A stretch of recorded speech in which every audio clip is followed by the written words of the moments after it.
Welcome to Global Guardians. In this episode, I'm joined by someone I've long admired, wildlife filmmaker, host, and predatory animal expert, Casey Anderson. We explore Casey's bond with Brutus the bear, the ethics of wildlife in captivity, and pose the ultimate question: who would win in a fight, a polar bear versus a brown bear?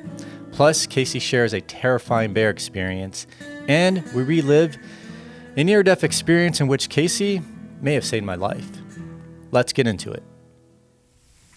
All right, we're rolling on a chilly morning here in Montana. Casey, let's set the stage. Why did we pick this spot to film this episode? Well, right in my backyard. Yes. But this is in a little area we call the Ghost Ranch. There's some type of dilapidated shack behind us. Yeah. So just down the creek, about a mile, maybe a little less from my house, there's this old cattle ranch. This place was established in the late 1800s. That was kind of the time when Montana was booming. People were just moving here, trying to find a way to make a living in one of the wildest places on the planet. And this happened to be the place they picked. I mean, it's a beautiful, beautiful spot on the edge of Paradise Valley, Yellowstone River Valley, lots of grass. What a perfect place to raise a bunch of cattle. And I mean, how far is this from your house? Like, it might be a half mile. Okay, so this is your backyard. My backyard for sure. But what's special about this location to you as a wildlife cinematographer? Because you told us a story as we were scouting this location that basically made us say, hey, we're going to pick this spot. Like many things in my life, I found this place in the tracks of the lion, following a mountain lion in the snow. Okay. There's a cat I was following right here in this neighborhood. When I say neighborhood, in the mountains here in the wild, for years. And I got to know her movement quite well. And she used to come down this direction. Excuse me. And so one day I followed her. And it led me to these buildings. And I followed the tracks around the buildings, and they went into the building. And right when I walked into the building, I was shocked because she had one of her kills in there. And I was like, what the heck? You know, I mean, it's such a cool scene. Like, we're like in a ghost town. Yeah. And I'm following a wild mountain lion, and she's made a kill and has cached it in the building. And this happened once, and then it happened again, and it happened again. So I realized it started to be a behavioral pattern of hers. And it made so much sense as I watched her, because I followed her in the past and found kills. And she'd tuck them up under juniper bushes and cache them in the classic places. And just like every other mountain lion in the world, she would get a day or two of feeding, and then the coyotes would come in, the bears would come in, the eagles would come in, all the scavenger birds would come in and share the kill with her. But in these buildings, I found that every time she would cache in these buildings, she would have that deer to herself 100%. The birds wouldn't see it. If you know canines like coyotes, they don't like to go into enclosed spaces. And I'd watch them go to the door and look in and say, I'm not going to go in there. So she quickly realized that if she could cache into these buildings, she would get the full deer. Cool. And I think more importantly, bigger picture, and something that interests me as a wildlife filmmaker is that intersection between humanity and the wild. And this place represents that in so many ways. Yeah. You know, this place is actually being taken back from the wild, but also on the flip side of that is, here's a mountain lion who has adapted to humanity and is utilizing it to actually, to her advantage. And I see that over and over and over. The more that you open your mind and when you're out there in the wild and pay attention to animals, there is this kind of new wild. And the new wild is animals adapting to us. And, you know, we were just sitting here in the wild when an airplane flew over, right? Sure. I've watched animals actually use things like airplanes or cars driving by to mask their footfall in their hunt. And this is something that they've learned and have been taught from their parents, is that let's take advantage of all the things. You know, it's like if a deer's over there eating and there's a trailer on the back of a truck going by down the gravel road and it's banging a bunch of noise, take that moment, make it, take advantage of it, to slip in and get close. So I love to find these little nuances, these little cool little things, and the Ghost Ranch here represents that to me. Yeah, that's awesome. What did you do when you found out that she was caching the kills here? As a cinematographer, you set up camera traps, right? Set up camera traps, and even the way these buildings are laid out, I did a stakeout. You can use these buildings as a blind. So I would be in one building and it'd be peering into the other building where she was at with her kills. And I'll tell you what, being down here at the Ghost Ranch at night, you're sitting there's a dead deer in one of these buildings, the wind's blowing and the metal on the roofs are banging around, the doors are creaking, and you're by yourself in the dark waiting for a large predator to sneak into these buildings. It was so cool and so surreal and scary at the same time. And yeah, she would just slip in here and she'd walk in and she'd just walk into the building and do her thing, and we'd capture it all on camera trap and on long lens from the other side of the courtyard. Nice. Obviously, not any normal person would stake out a mountain lion like that, So you, Casey Anderson, are considered a predator expert, right? Large mammal predator expert. You're talking about mountain lions, but I think you're mainly known as the bear guy, right? The grizzly guy. I think there's a good transition into your extensive career. Why do we have you on Global Guardians, right? That's because you have an extensive career as a cinematographer and as a host for several series. Do you want to talk a little bit about that, like your career up to now? I mean, I'm a lucky guy. I think like a lot of us in the industry, we were just kids that loved wildlife. Mm-hmm. And we were lucky enough to take that curiosity that we had as children and it turned into a career. And I'm no different than most people in that sense. I mean, growing up here, it's hard not to be curious about the wild. It's all around you. And I knew that that's what I wanted to do. And my trajectory in that I just kept believing that somehow I was going to make a living doing something with wildlife. Things go by quickly, I was, run around as a kid flipping logs and rocks over and looking, turned into, spending time working at wildlife rehabilitation places when I was in high school. Mm-hmm. And go to college to study wildlife biology. But then in the summer months, I'd go down to Yellowstone, which is down the road, and there'd be production companies there, like guys from LA, like, we need to find a grizzly bear, and I was like, I grew up looking for grizzly bears. I know how to find them. And I'd say, I can even carry your big backpack, go find you a grizzly bear. And they'd be like, really? So soon enough, I was a commodity. Mm. And that's how it kind of got started. That's how I kind of morphed into the filmmaking aspect of it. So I worked at sanctuaries and wildlife parks and stuff ever since I was in high school. And so I kind of had this interesting life where I would go from shoveling poop, feeding an animal at a sanctuary or at a wildlife park, to running out in the woods and filming. Mm-hmm. And I was living kind of between these two worlds, and I loved it. It was like full animal all the time, right? I would, go out in the woods all day long and film animals, and I would come home and there'd be like an orphan otter that I'd play with all night long. And then I'd go back out and film otters in the wild. So I was learning so much about animals, mm-hmm. In different ways. And I look back, because I'm kind of I would say on some level, anti-captive wildlife now. But I learned so much from that world early on. And so, fast forward to early 20s, I started working at a wildlife park that had a specialty in bears. They had tons of bears. And it was so cool because I was just getting to hang out with 30 individual bears a day and seeing all these different personalities, black bears and grizzly bears both. But it was a place not so untypical in the sense that most of these places are money driven. Yeah.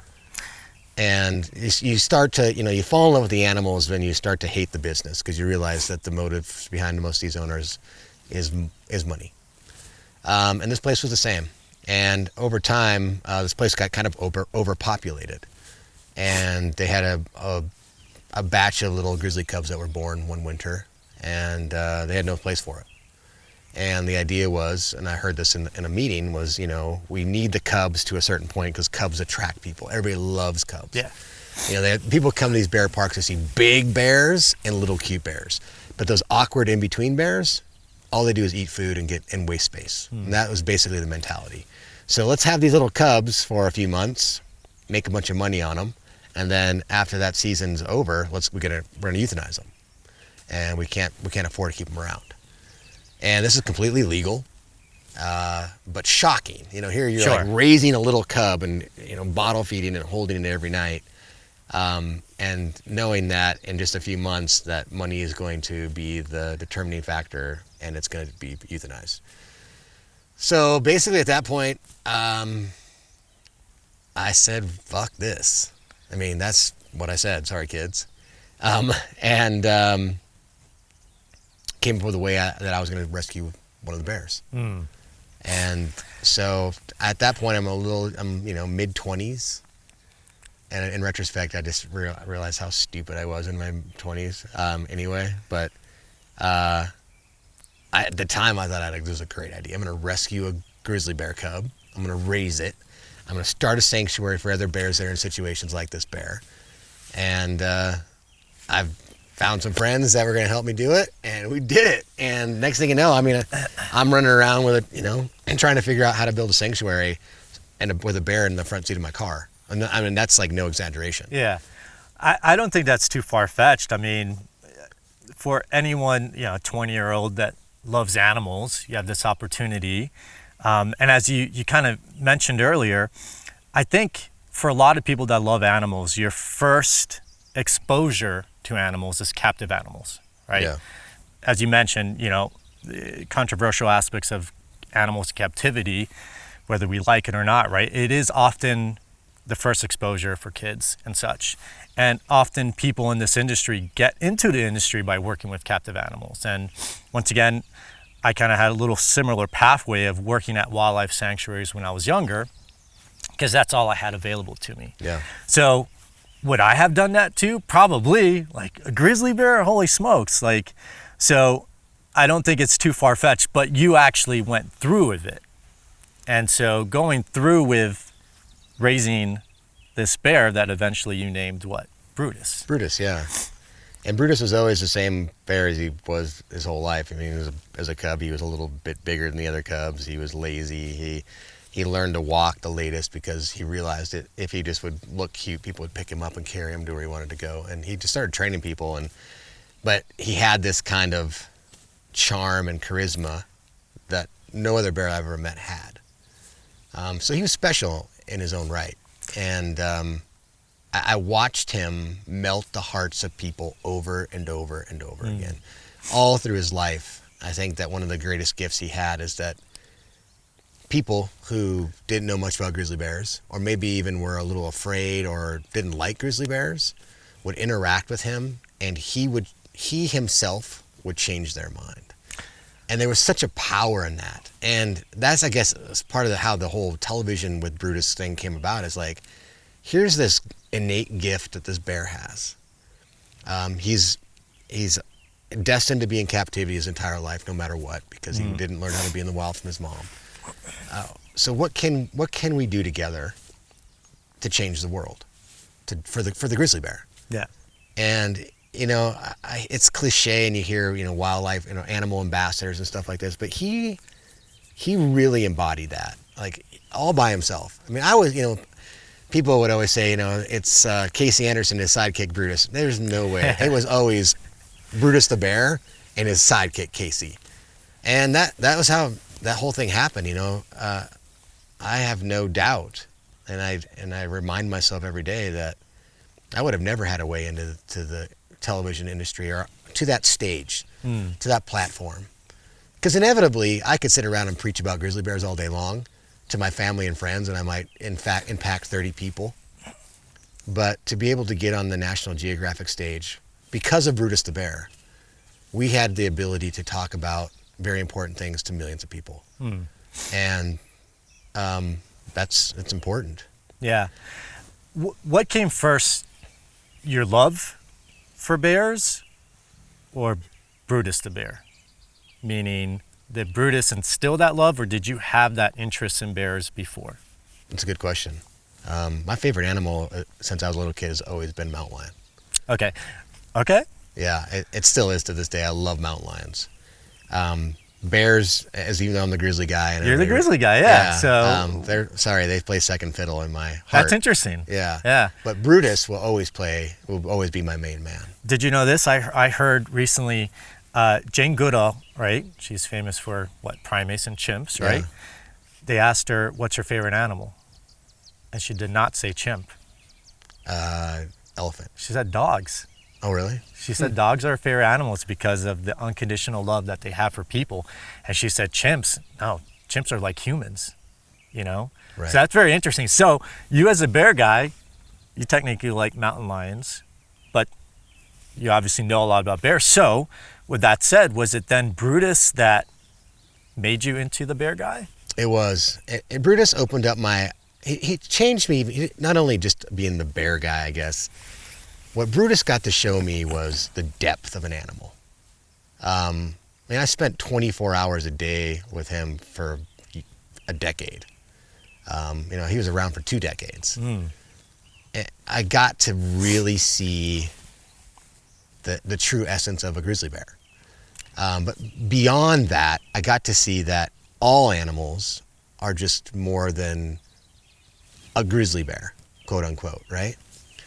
And I think I got to dive into this to make this make sense. But, we as humans tried to avoid things like an emotion. Yeah. We don't like to give animals that characteristic. Even in intelligence, we kind of try to keep it on a very pragmatic level. But when you interact with a bear, like I did with Brutus, you see that they are super intelligent, and it's Yes. very dynamic in their intelligence, and they're super emotional and very dynamic in their emotions, and that they are as individual within themselves as we are as people. And they're all a product of how they were been raised and how their life has been. And he showed that to me over and over again. And what was so cool about it was that having an interaction with him, and then I would go to the wild. When I would see a grizzly bear in the wild, I would see Brutus in him, and it would change my perspective about grizzly bears in general. It wasn't just grizzly bears in the wild.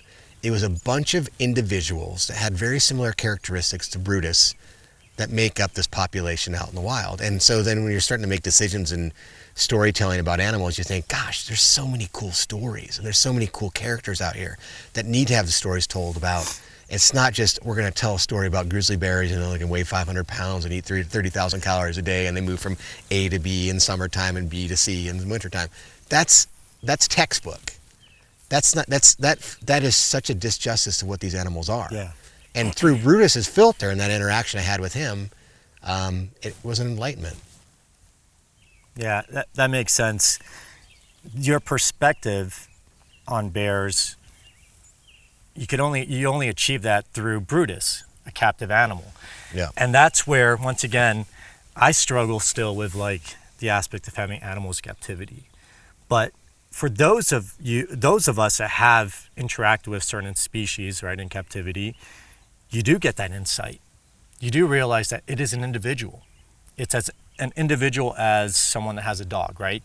When I talk about animal intelligence or, try to talk to people about, animals are individuals, I simply say, do you have a dog or a cat? And if you do, they usually get it, right? People that can have an intimate interaction with an animal realize that most animals are individuals. So, nice transition, because I was going to ask, your interaction with Brutus then allowed you to develop insight into behavior of wild bears. And so when you would encounter wild bears, you would then be able to say, hey, I've seen that behavior in Brutus, so I could predict that this bear is feeling a little mischievous or something, right? Can you talk a little bit about that? Because bears, Yeah. and we're gonna talk about this later on, but we just got back from a pretty epic trip to Katmai National Park. It was the first time that I was able to see wild brown bears up close. And over the 2 weeks that we were camping in Katmai, I was able to gain a little bit of insight into behavior cues. And definitely want to talk more about that, but talk about how you started to learn about these cues through Brutus. Yeah, Brutus was definitely a maestro as far as teaching me the basics of body language in bears. Yeah. And that would certainly translate into my filmmaking abilities. And all the time. I mean, I can think of many times where you're out in the wild, you're looking at a wild bear, And everything's relatively unpredictable in the wild, right? If you don't know what you're looking at. But if you start to learn what you're looking at, then I think the true art of being a filmmaker and often a camera operator is being able to anticipate, right? Anticipate motion. So then it's like, then you can actually have flow and be artistic in your movement. You know, instead of always chasing the animal with the camera lens, you can actually start the move before you even it picks up its head and starts to move. And that's what makes these shots beautiful and cinematic. So if you can script the wild out, then you can actually start making some beautiful images. But the only way you can script the wild out is if that animal itself has handed you the script, and that's what Brutus did. So I got to the point where I'm with Brutus all the time, and I know how he moves, I know how he thinks, I know how he's gonna react to certain things, and I would take that and go out in the wild and watch a bear. And he would put his head down, and I would go, okay, he's gonna start walking, because I know it, because I've seen it before. And sure enough, I'd start my pan and he would pick his head up and he'd walk right with the flow, right? And I'd have that beautiful shot. Or two bears coming together and I would just watch them and I'd say, okay, these two are gonna come together, they're gonna play. These two one's gonna run away or they're gonna fight. I would know it just by reading their body language. So then I could anticipate the shots. And that definitely gave me an advantage as a filmmaker. Sure. And you know, mammals are mammals at some level. And being that I worked with lots of different animals in captivity, which I have no regrets, like you're saying, it was one of the greatest classrooms in the world where I could sit there and look and watch and understand and then take that and apply it to the wild. But if you have that opportunity and you take advantage of it and really pay attention, it can do a lot for you when you're in the wild. Sure, that makes sense. It gives you the edge. And I certainly felt that way when I worked with a lot of crocodilians in captivity and then worked with them in the wild. Yeah, you have an edge, and it's natural for you to take these behaviors and then apply it into the wild. So when it comes to intelligence and bears, what do you think separates bears from other large predators, like say mountain lions? And I would assume the answer is their intelligence. So what are some fundamental differences in your mind between like mountain lions and bears? Yeah, good question. I mean, bears are obviously much more intelligent than most wildcats. I mean, if you look at it, if you open a book and you had a ranking of intelligence, we're like, you're looking at primates, dolphins and orcas, bears, and then dogs, canines, things are down below. Camera guys and sound guys are even down here. Sure. But that's how it goes. I mean, so bears are really ranked high. So when you say they're smarter than a dog, like a lot smarter than a dog. And dogs are smart. They're super smart. Dogs are and it's something that we smart. can relate to. I use dogs as a comparative analysis because it's the one animal that most people can relate to. Yes. And so yeah, much smarter than dogs. So why are they that way compared? Why are they smarter than most animals out in the wild? I think they're omnivores. Yes. So they're always trying to achieve food in different ways throughout the seasons. So they're having to be responsive to different, the climate changing, different food sources changing, how they're going to achieve that food, whether it's flipping rocks over or tearing logs apart, using their nose to go to a spot. And then, so they're using multiple tools at some level, their own tools. So I think that because of that, they have developed a greater intelligence. It's because they're always trying to achieve food in different ways. And that is, it's apparent. I mean, I have watched bears and I've put bears in situations where they problem solve. A classic example, I wanted to see, I saw Brutus doing something once. I thought, oh, I wonder if he can do this. So what I did is I hung a bag of, I don't remember what I put in, chicken or something sweet, just out of his reach, up on a string across at his enclosure at the sanctuary. And he couldn't reach it, but what I did is I put a log in there, like a log you would sit on, like around a campfire. I put it in there, but I put it away from there. So I wanted to see if he could reason that he could move that log to this location and utilize it to reach up and grab the reward. And it took him most of the day, but he did it. And so when you see them connect the dots like that, I mean, that's reasoning. That's actually tool use in some level if you really break it down. Yeah. And that's a bear. Yeah. They can do it. And you watch them do it all the time in the wild. They're just always trying to problem solve and figure out a way. And usually it has something to do with food. I mean, they got to pack on the pounds for the wintertime, so they're trying to figure out how to get food. And they do it by any means necessary, and they can connect the dots and figure shit out. Mm-hmm. I had the privilege of working with some little black bears in captivity that were confiscated from someone who had them illegally taken to the sanctuary that I was working at the time. And the owner of the sanctuary was like, "Hey, Mario, you're more than welcome to train these bears." And I admittedly was influenced by seeing your interactions with Brutus on TV. And so I took this challenge, and myself and 2 other volunteers started to train these little bears. And I was shocked by how fast they picked up on commands I was trying to teach them. I mean, amazing. The one bear that I was training, Ivan, I had him rolling over. I had him opening his mouth to, a treat in his mouth and stuff like that. And they just picked it up so fast. And so I had a little bit of insight. I got a little bit of insight into how smart, how intelligent they are. And I certainly will rank them as smarter than dogs for sure. With Brutus, giving that example of using the log, what else maybe certain things that were a little bit more subtle that you really observed in him that kind of showed that intelligence? Because, for example, with these bears that I was training, right, they would trick me to try and give them a treat. Yeah. Right? When I shouldn't give them a treat. Things like that. Like those little things when you're training animals. So any other little cues as to like, things that are subtle that will be like, you're thinking. So many little subtle things like that. And a lot of that, like I would almost call it reverse psychology, where they set you up and you think that you're doing something and then realize all of a sudden they're just training you. They're training you, yeah. He would do that kind of stuff all the time. I'm trying to think of something specifically. When you first asked me that question, I thought of a moment. And I don't know if I've told you this when we were in Katmai or not. It's one of my favorite stories. I don't tell it very often. So we're in a place like this, actually, and I have this Brutus, and Brutus is just sniffing around. And we were going to do some filming with him, but I was just letting him explore and sniff around, and he walked over in some bushes. And I noticed he kind of got kind of catatonic. He was holding really still.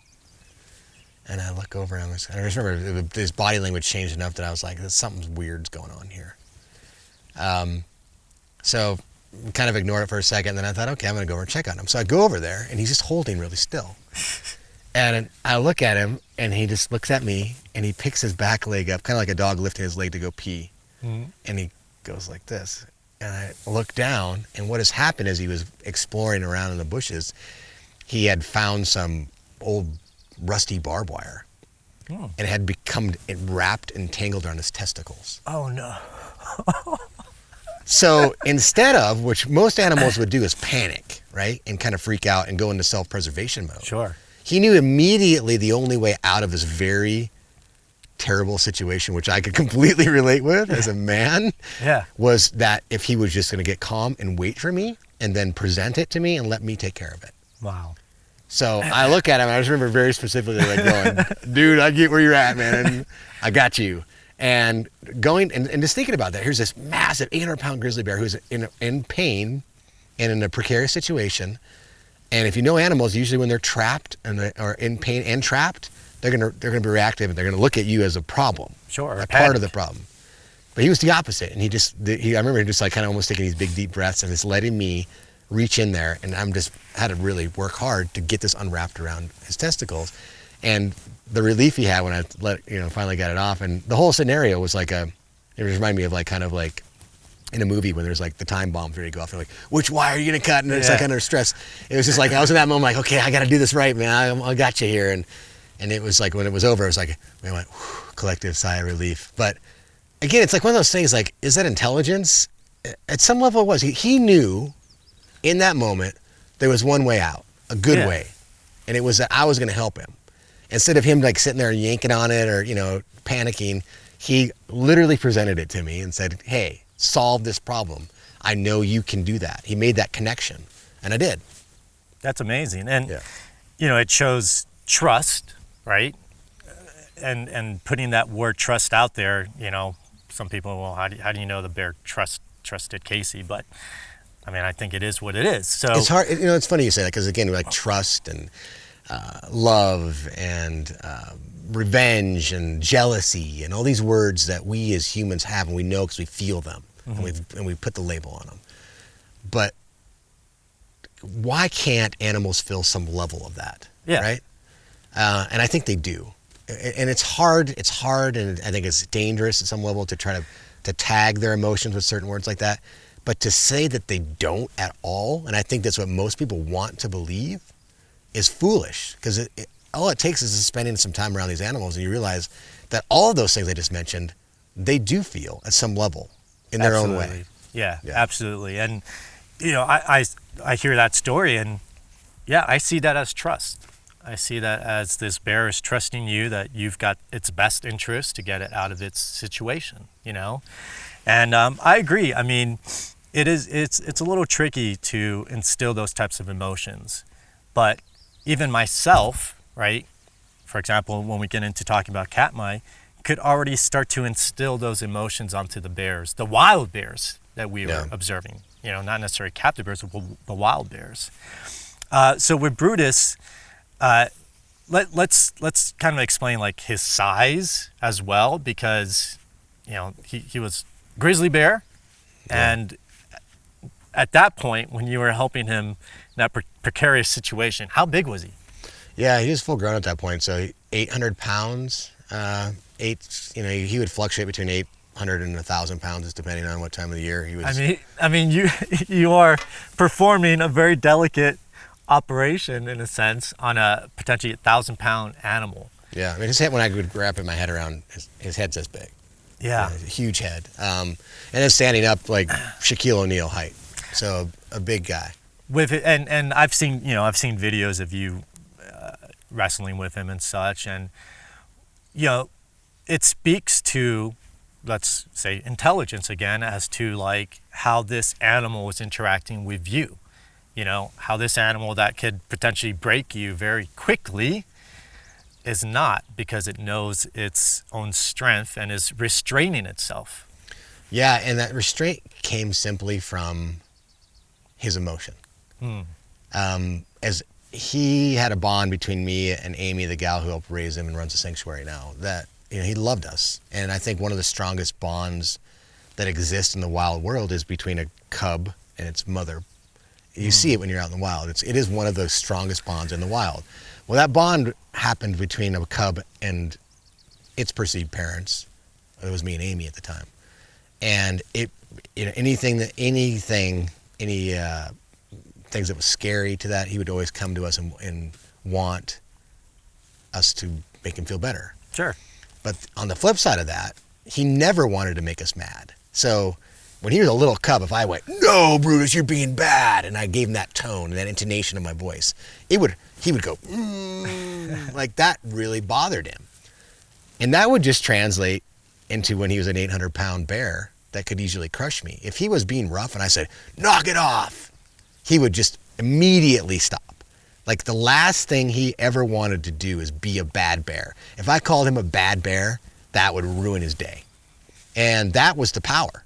There was, I didn't beat him into submission. I didn't tie him up, and make him do what he wanted, make him do things.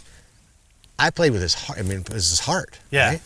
And it was literally, I just say, "You're being a bad bear." And that's all it was. Like, I don't want to be a bad bear. I'm not going to do that anymore. And on the flip side, if I, my intonation changed, I'm like, "You're being a good boy. You're being a good boy." And if I said that to him, he wanted to do everything in the world to be a good boy. And that was it. And it's amazing. That makes sense. Yeah. That makes sense. It's an emotional animal, so you are, I'm not going to say controlling, because I don't know if controlling is a good word, but you are influencing it based on your emotions, versus what we know happens with a lot of captive animals, especially predatory animals in captivity. Trainers use force, right? Outcome of that is usually animosity that the animals build up. They're going to use force back. And they're learning to communicate with force, right? And I think that's exactly it. It's just like, it makes complete sense. It happens with people all the time. If you learn to communicate by hitting, that's how they're going to communicate back. And the problem is that, you hit a bear and it hits back, it's going to rip your head off. Sure. All it takes is for that one animal to test you, right? Yeah. And once again, working with animals in captivity, the various animals we got in from, animals that were abused, animals that had no reason, exotic animals, no reason of being in captivity. I could see that. We saw that in certain animals, certain animals that just were afraid of humans, and the only way they could show that fear is by being like, well, I'm a leopard. I'm afraid of you, but I've got big teeth, and so I'm just gonna challenge you all the time. Those animals become, unfortunately, the worst captive animals, because now they live their life in captivity without interactions, right? Because if you do have, I believe, if there are animals in captivity, you want to provide it the best possible life, with interaction of some sort, and if you could actually physically interact with that animal, it might make that animal's life a little better, So certainly saw that.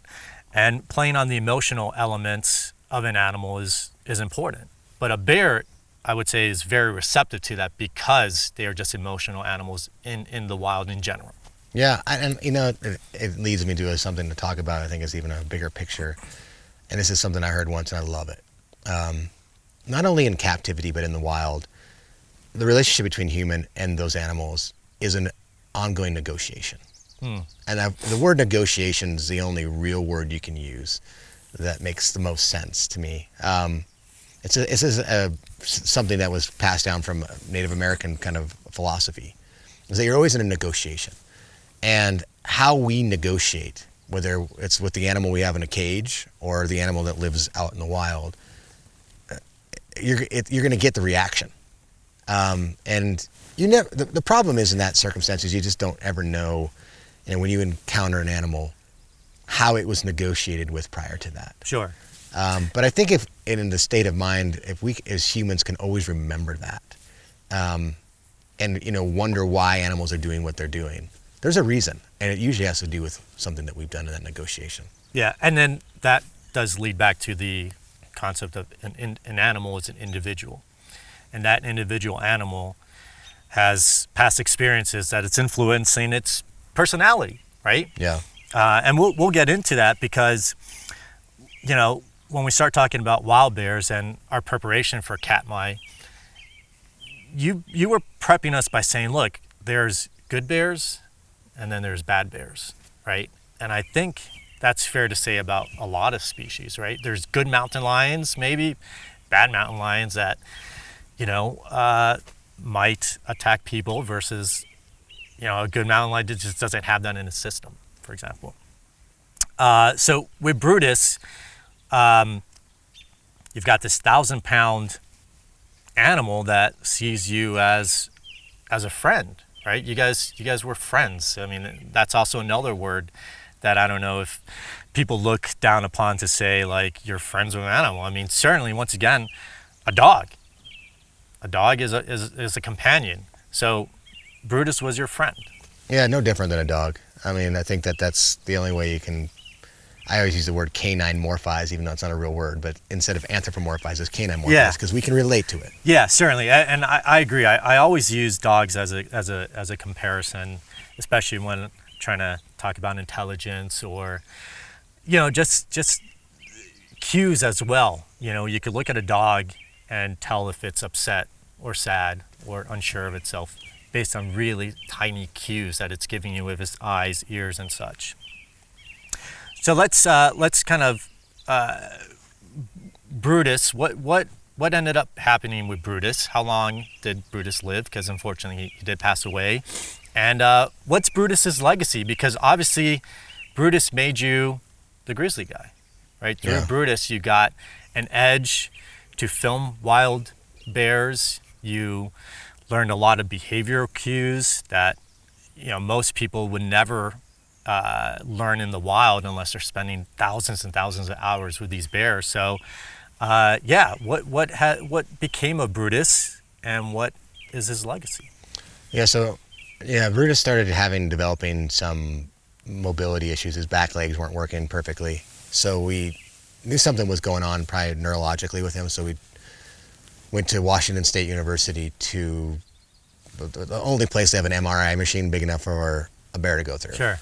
So we took him there to just get some tests done, to get some imaging done to see what was going on. So he had to, anesthetize him to be in that machine to hold still. Did that, went through all the process, but then when we brought him back out, he never came out of his anesthesia. Wow. And it happens. It was shocking because he had at least another 10, 15 years left in his life. He was 19 when he died. Was not expecting it at all. We thought we'd have to, give him some pills or whatever to make him feel better. And that's what happened. So unexpected. Super unexpected. Yeah, I know. And I don't even know if I've dealt with that kind of loss yet. My wife says I haven't. Yeah, but he's everything. He was everything to me at that point. I wouldn't be who I am today if it wasn't for him. And so, that leads into his legacy a bit. I think, people always will identify me with Brutus, and they come like, "You're the guy who was with Brutus the bear," or whatever. And I think Brutus changed people's minds about grizzly bears. There's no doubt. I've had people and kids and adults come up to me and say, how they're biologists now. In fact, it was funny when we were in Katmai, right? The head bear ranger came up to me and goes, "Hey, I think you know my wife." And then he told me who his wife was. His wife at one point was a high school girl that worked into her 20s at the bear park and was there because of Brutus. And now she's one of the top wildlife biologists in Montana. And it's all because of him. So his legacy is affecting, individuals. Sure. But I think even on a big picture, it's like we were together in Alaska because of Brutus. Yeah. Brutus got me there, and then I learned what I did there, and that's how we met each other, is because of Brutus. And now here we are sitting out here because of Brutus. So if you look at the snowball, man, it's there's these snowballs rolling together, and they come together and they make a giant snowball. And I think that his wake will cast out forever. And he, I think as far as animal ambassadors go, I can't think of a bigger, cooler ambassador than he. Yeah, that's pretty special. Pretty special to have Brutus in your life, and certainly his legacy lives on with, as you mentioned. It is cool to see that effect of people influenced by him, an individual. He changed people's minds. I think as he did mine, and as I was talking about earlier, it's like, I looked into him and saw something greater than just a grizzly bear. And I think that the people who watched him did too. It was so obvious that there was more there. And I think that if you can a grizzly bear can open up the mind of one human just to think a little bit more outside the box, that maybe there's more to animals than just what you read in a book. Yeah, absolutely. That's what he did. Yeah, that's cool. Would you do it again? Raise a grizzly bear? Yeah, No. No. No. I had so much time, man. I think, that's the one thing about my 20s is I had so much time. And it took so much time. And now I have 3 kids, a family, trying to run a business. I wouldn't be able to do it justice. I would love to be able to have that relationship at some level again. And times are changing too, I think, we were talking about earlier, I kind of hit a sweet spot, right? It was kind of the post Steve Irwin, Steve Irwin opened up the world for wildlife filmmakers and wildlife storytellers. He was the greatest of all time. And the world started listening to that, right? And I was just after that, where every network was there was 15,000 different places you could do an animal show. Yeah. Right? And everybody was hungry for it. And Brutus, and it was also captive animals, didn't have a big stigma around it. Yeah. And so there was a time where everybody was into wildlife. It was still cool to give high fives to grizzly bears, and it was the heyday. Yeah. Right. So to be able to find that sweet spot again would be almost impossible. So with that stigma that we have today, I think now people, let's call it the Tiger King syndrome, right? That Tiger King series really exposed the world of shitty animals captivity, or I'm not saying the animals shitty, but animals captivity being treated shitty, right? Yeah. And that exposed, especially for large carnivores like tigers and such. With that said, do you think there still needs to be a Brutus equivalent in the world? I don't know if the time's right anymore. Because the truth is that stigma is true. Yeah. 99.9% of these places are bad. Yeah. It's dark. It's a dark world. And to try to change people's minds about that is harder than ever. And let's face it, even the bears at my sanctuary go into a cage every night. That's just the way it works. Yeah. And, they're not free. They're not living their best life. In my mind, honestly, I would hope that all those things do go extinct. But they will only go extinct if everybody's minds change for the better. Yeah. I always put it, in a perfect world, we wouldn't need zoos. Right. Right. But I do think that zoos, properly managed zoos, AZA accredited zoos, still have a purpose, right? Because it will inspire and influence the next biologist, the next zoologist, the next animal lover. It is unfortunately the way that most people have their first interaction with wildlife. And because of that, I still think that is a strong purpose of zoos. I agree. They don't, a lot of people don't have the privilege of going out to Katmai like we did. Because that's all that's needed, right? Sure. You go out to a location and have an interaction with a species, that could change your life. So for those that cannot get to that point, zoos still kind of have that, responsibility or purpose to help influence people. I take my kids to zoos still. Yeah. And I see that light in their eyes. Yeah. And, it definitely makes them excited. Yeah, it's tricky. It's tricky, and it's like, do we want to take that away from kids, from the future generation of biologists? We'll see. Maybe new technologies will help, I don't know, help kids, interact with animals in a way that they're not captive animals anymore, I don't know. Yeah, and it's true. It's I don't know the right answer. I don't think that we're ready for it to go away yet. Yeah. What is the answer going to be down the line if it does go away? And even, like I said, you can't take everybody to Katmai. Would we want to, right? Yeah. I mean, I struggle with that every time I'd make a film in Katmai. It's like I'm opening up the world, For example, I went there 20 years ago, and I would see like 2 people maybe the entire time. And I think when we were there was a day that there was like almost 100 people visited that place. Sure. So going and making films about these places have a positive effect on the big picture, but also potentially a negative effect on the kind of little micro area simultaneously. So it's a conundrum as a filmmaker, a storyteller. You're bringing these people to these cool places. You hope that they fall in love, but then what the most important thing is that you hope they fall in love and do the right thing. Yeah. Right. And I don't know. Yeah. In a perfect world, we wouldn't have these jobs, right? Because we wouldn't need to help people appreciate wildlife, right? Right. So that's a tricky one. And it's the hook, man. It's like the thing. It's like the thing with Brutus. It was like, if I wasn't high-fiving Brutus and wrestling around on the ground with him, and I was just me, and knowing everything I know, I don't know any less or more, right? I mean, I knew the same amount about the wild. I can go take people out and talk about all the same stuff. But the hook was, I'm hanging out with this bear and high-fiving him, right? Yeah. And millions of people watched it because of that, right? But if you take the bear away, no one watches me anymore.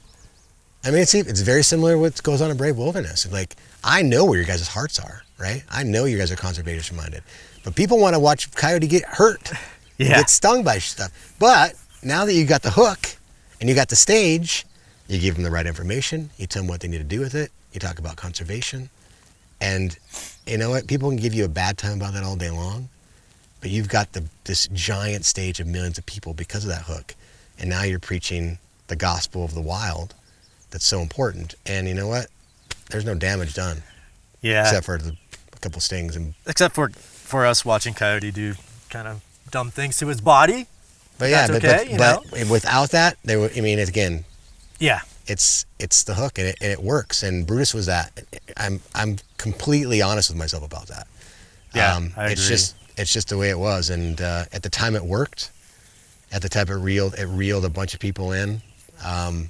It changed the mind of people. I think it made a really positive impact, and I think his legacy is amazing. Yeah, he's got a fantastic legacy. I think it's balance. You know, my whole career with wildlife is in balance.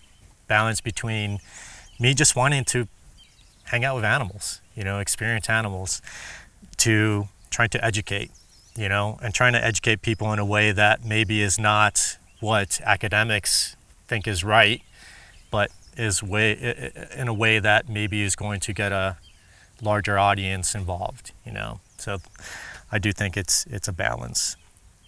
So Brutus was a grizzly bear, right? Yep. Let's talk a little bit now about, you know, this podcast. I always like to have little like factoids that the audience could just hopefully retain and use later on. Let's talk about just bears in general. How many species of bears there are out there, subspecies, grizzly bear versus black bears, things like that. So let's start off with how many bear species there currently are. Yeah, there's 8 species worldwide. Okay. I'm trying to think. I think I've seen all but one. That was going to be one of my questions. Was Yeah. how many of those species have you seen? All but one. Okay. So Yeah. Can you guess which one? Spectacle bear. Nope, seen that one. Okay. Asiatic black bear. Definitely seen that one. Sun bear. Definitely seen that one. Okay. Panda bear. I didn't see a panda. Yeah. Okay. I should have started with panda bear. All right. So let's go over them for the audience, for listeners. So we've got. I'm going to do the easy ones. Okay. All right. But we did just mention a few. So I think everyone knows brown bears, polar bears, grizzly bears, brown bears, polar bears, panda bears, black bears. American black bear. American black bears. Yeah. All right, so that's the 4 easy ones. Now you take the 4 not so known bears, in my opinion. Okay, so sun bear, Okay. Asiatic black bear, spectacle bear, and last but not least, The sloth bear. the sloth bear. Yeah. Okay. And the sloth bear is one of my favorites because he's a psycho. Okay. So I got ahead of myself. So I said grizzly bear.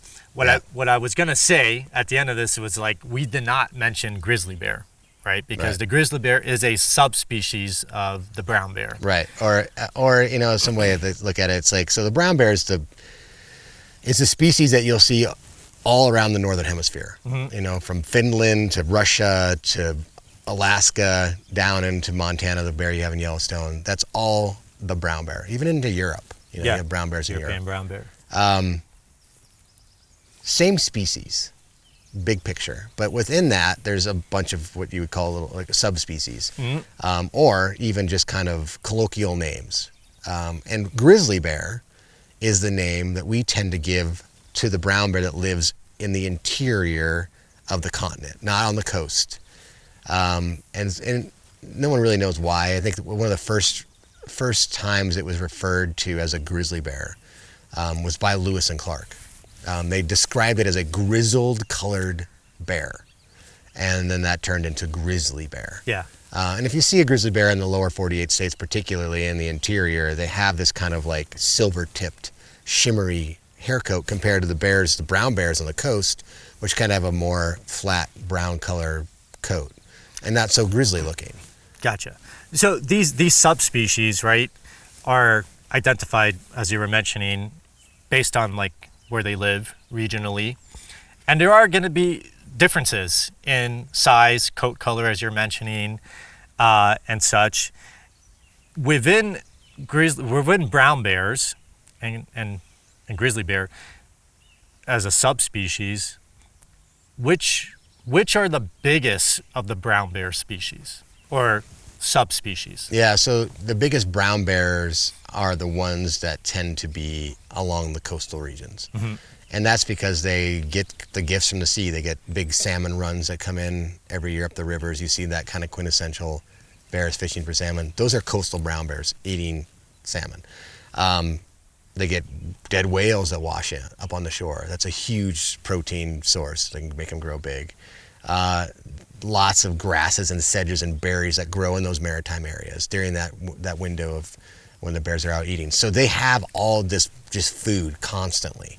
So that makes them grow bigger. Right. And then, these areas tend to be, they do say that the farther north animals are in these colder climates, the bigger their bodies get. It has a lot to do with thermal regulation and some other things. Yep.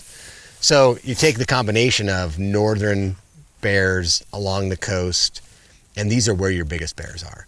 But the biggest brown bears on the planet tend to be, and this is what it argues, that either on the Alaskan Peninsula or within the Kodiak Archipelago, which is actually considered a subspecies, a true subspecies by the definition. Gotcha. The taxonomy. The Kodiak. Definite. The Kodiak grizzly, yeah. So the Kodiak brown bear lives only in the archipelago of the Kodiak archipelago.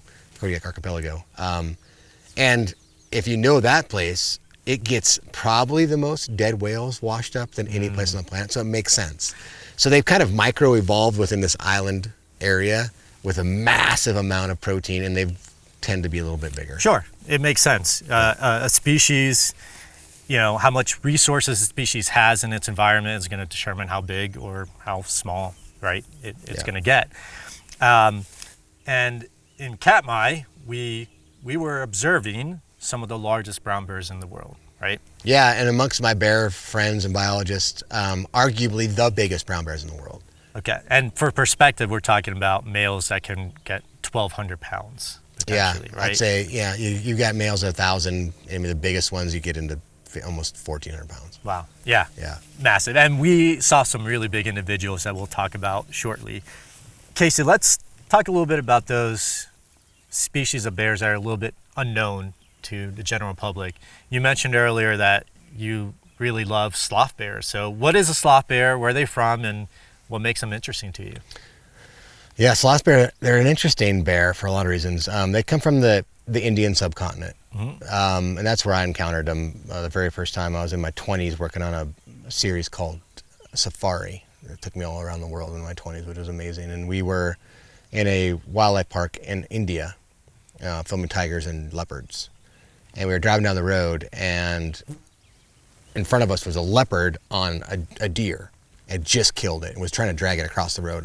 And the leopard saw us coming in the truck and ran away and left the deer there. So this was like a great opportunity to film. So we pulled the deer off the road and backed up about 30 meters and set a blind up, right? And so got in the blind and waited for this leopard to come back.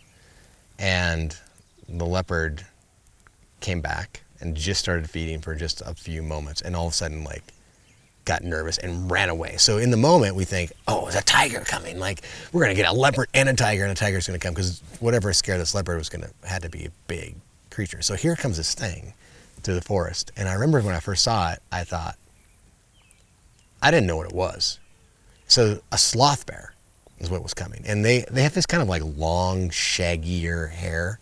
I'll never forget, as it was approaching the carcass, it was making these grunts and walking very defiant, kind of aggressive, just going literally like that, coming through. And then that leopard saw it and thought it was terrifying and ran away. But this bear obviously had made a living by being a bully like that to these bigger, kind of more equipped to injure them, big cats.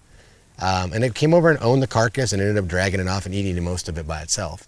And I just remember thinking, gosh, this is a bear that's evolved amongst these leopards and these tigers and Asiatic lions, and has learned to act bigger than it is, and just kind of dominate all the other animals around. And it was my first encounter with one.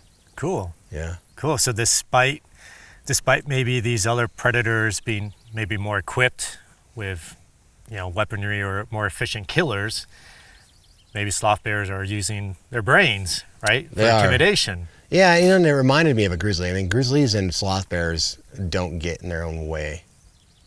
They don't make up excuses. They've learned to be just kind of these forces, and they have those attributes everywhere. They have the way they move around the landscape, and everything respects them. And I don't know, I just find it fascinating.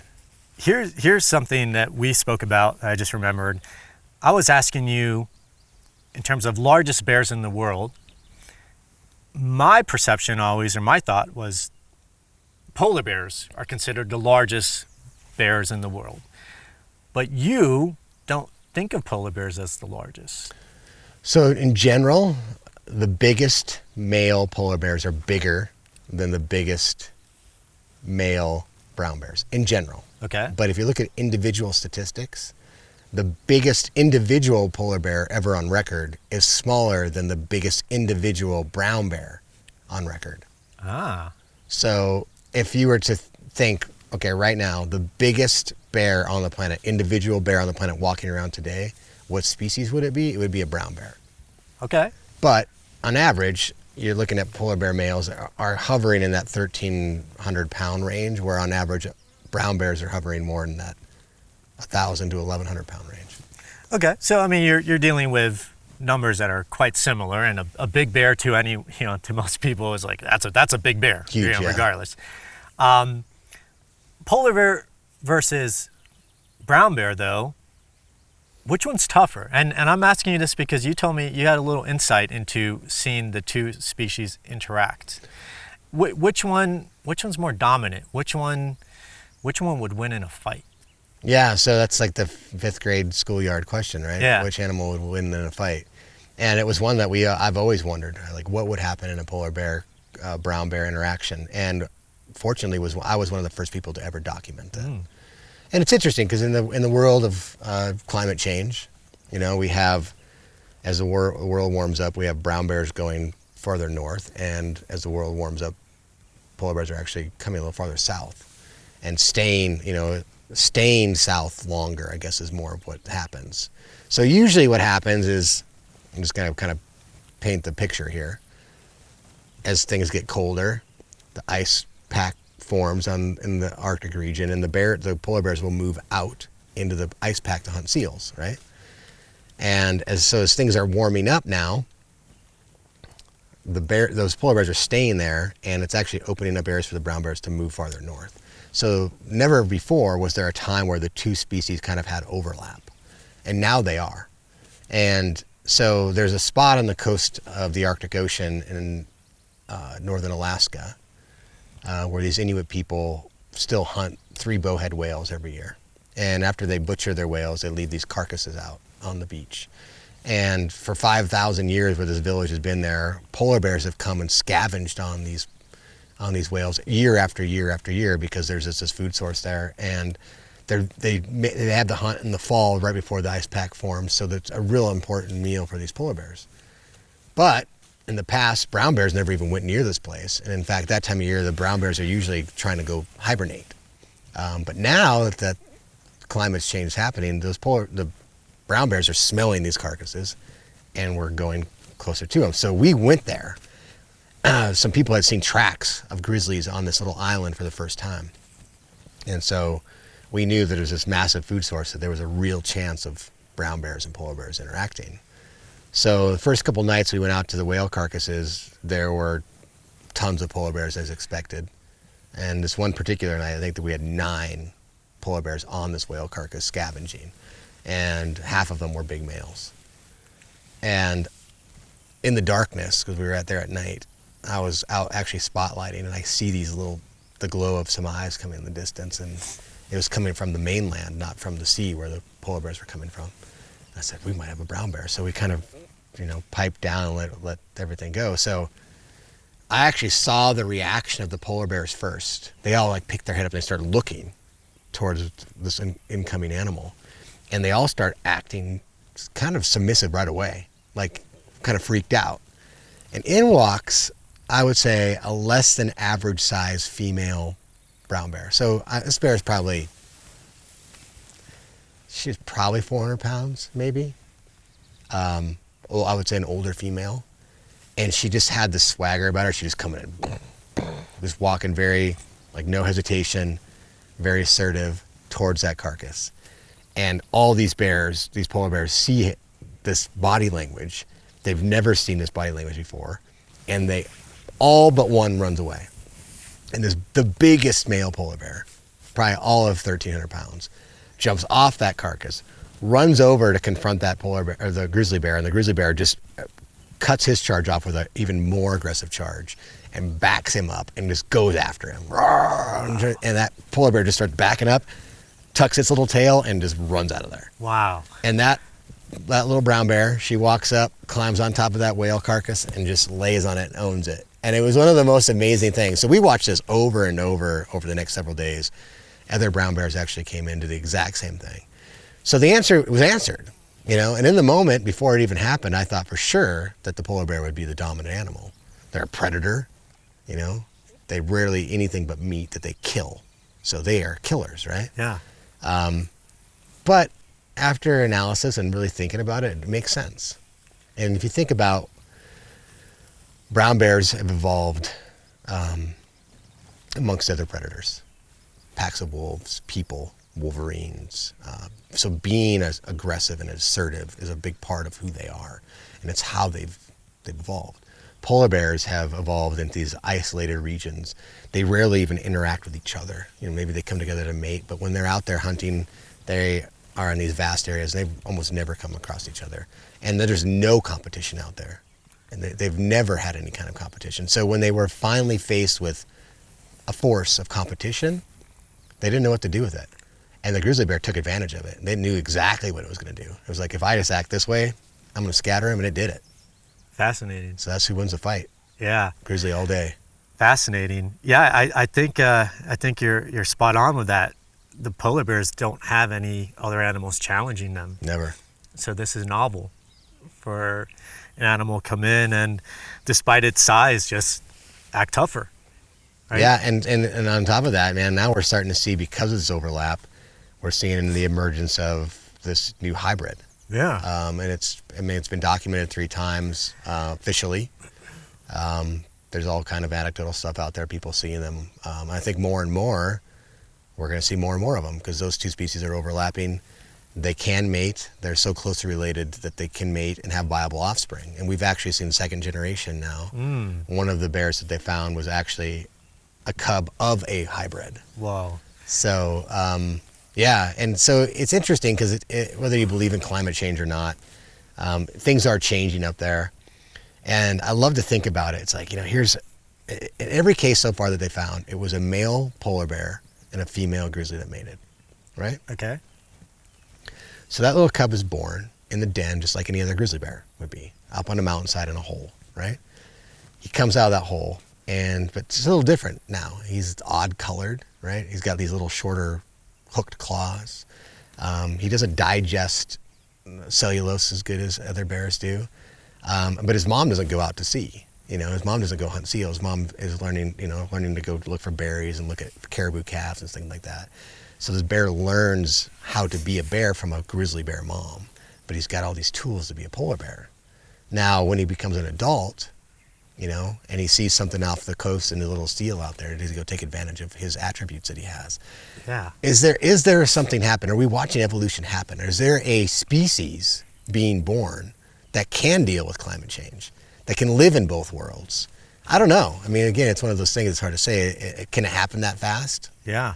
We've learned that evolution can happen pretty dang quickly, and bears are super adaptable. They're smart. We talked about this, right? They can learn, they can be conditioned so quickly, particularly when it comes to food. So a bear to learn how to use both of its skills could be a force. It could be the new bear of the North. That's fascinating. And this point in time that we might witness this type of evolution that's happening at a faster scale. Yeah. You know, especially when you mix in the resources aspect, right? And the fact that these animals are intelligent as well. So that's very interesting. I didn't know the extent to how many hybrids have been found or documented, but I've heard of hybrids in the past. It only makes sense. I mean, yeah, what type of bear does that create, you know, eventually? Yeah. If it keeps going in that direction. The polar grizz, we call him. And I think that's, you know, if I look at like the holy grail for me, it would be to film that for the first time. Yeah. No one's got good footage of it. There's been every specimen that's been collected has been shot. And In every case, it's been someone shooting as a polar bear. And they walk up to it, and it's got long claws and a dish-shaped face and lots of brown hair mixing with its. And it's a very strange-looking creature, but they're surviving. Yeah. Right? They're surviving out there enough to be being hunted, and they live in one of those places that are like, even if there were 20 of them out there, it's a needle in a haystack. Sure. And so knowing where these bears interact and kind of studying that area, I kind of have a good idea where they would be, but still a needle in a haystack. Man, what an expedition that would be. It would be. Try and capture some footage of a live hybrid. Yeah. So with that said, officially, here's kind of one of those factoids. If I were to say, what is the largest land predator, mammalian land predator, what's your answer? A big brown bear. Male. Big brown bear? So you would consider, because I would consider a brown bear as omnivorous, right? So would you?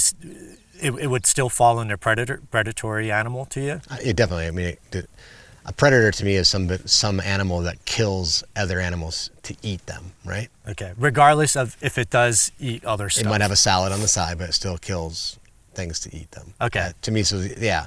And brown bears are super capable and completely kill other animals to eat once in a while. Yeah. So the largest terrestrial predator on the planet right now would be a big male brown bear. Big male brown bear. Yeah. Okay. Cool. So I think that's a good transition to Katmai, where for 2 weeks we had the privilege of living amongst some of the largest brown bears in the world.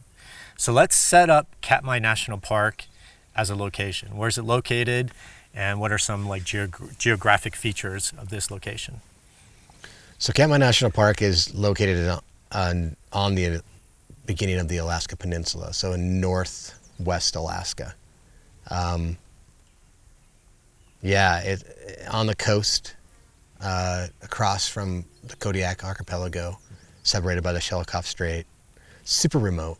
This whole area has been built by seismic activity, volcanic activity. You know, these big mountains that are capped in glaciers that meet right up against the coast there. And it's bear paradise. It has been for thousands of years. And I think it's remained unchanged for thousands of years. That's one of the most intriguing things about it, is when you're there, you look around and it's what it's always been. And bears thrive there. So it's not uncommon to go to a small location, one bay in that region, and see 20, 30, 40, 50 brown bears in a day.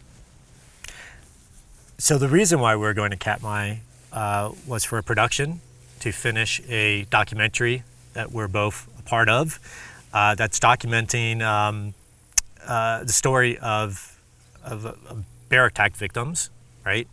Why did you pick Katmai as the location to take these bear attack victims to have an interaction with bears? Yeah, Katmai is a place that I think, of all the places I've been where there's brown bears particularly, they are the chillest. I hate to use the word friendly, but that's just a good adjective. Chillest. Yeah, they're chill. And there's a lot of reasons why. I mean, first and foremost, they live a pretty good life there. Like I said, it's paradise. There's plenty of food, salmon, the sedges, the berries, the whales that wash up there. These are fat and happy bears. They're also not hunted there. And they haven't been for a very, very long time. So, you know, most of the time that a brown bear is reacting negatively towards a human, it is in this kind of threatened, kind of defensive mode, self-preservation mode.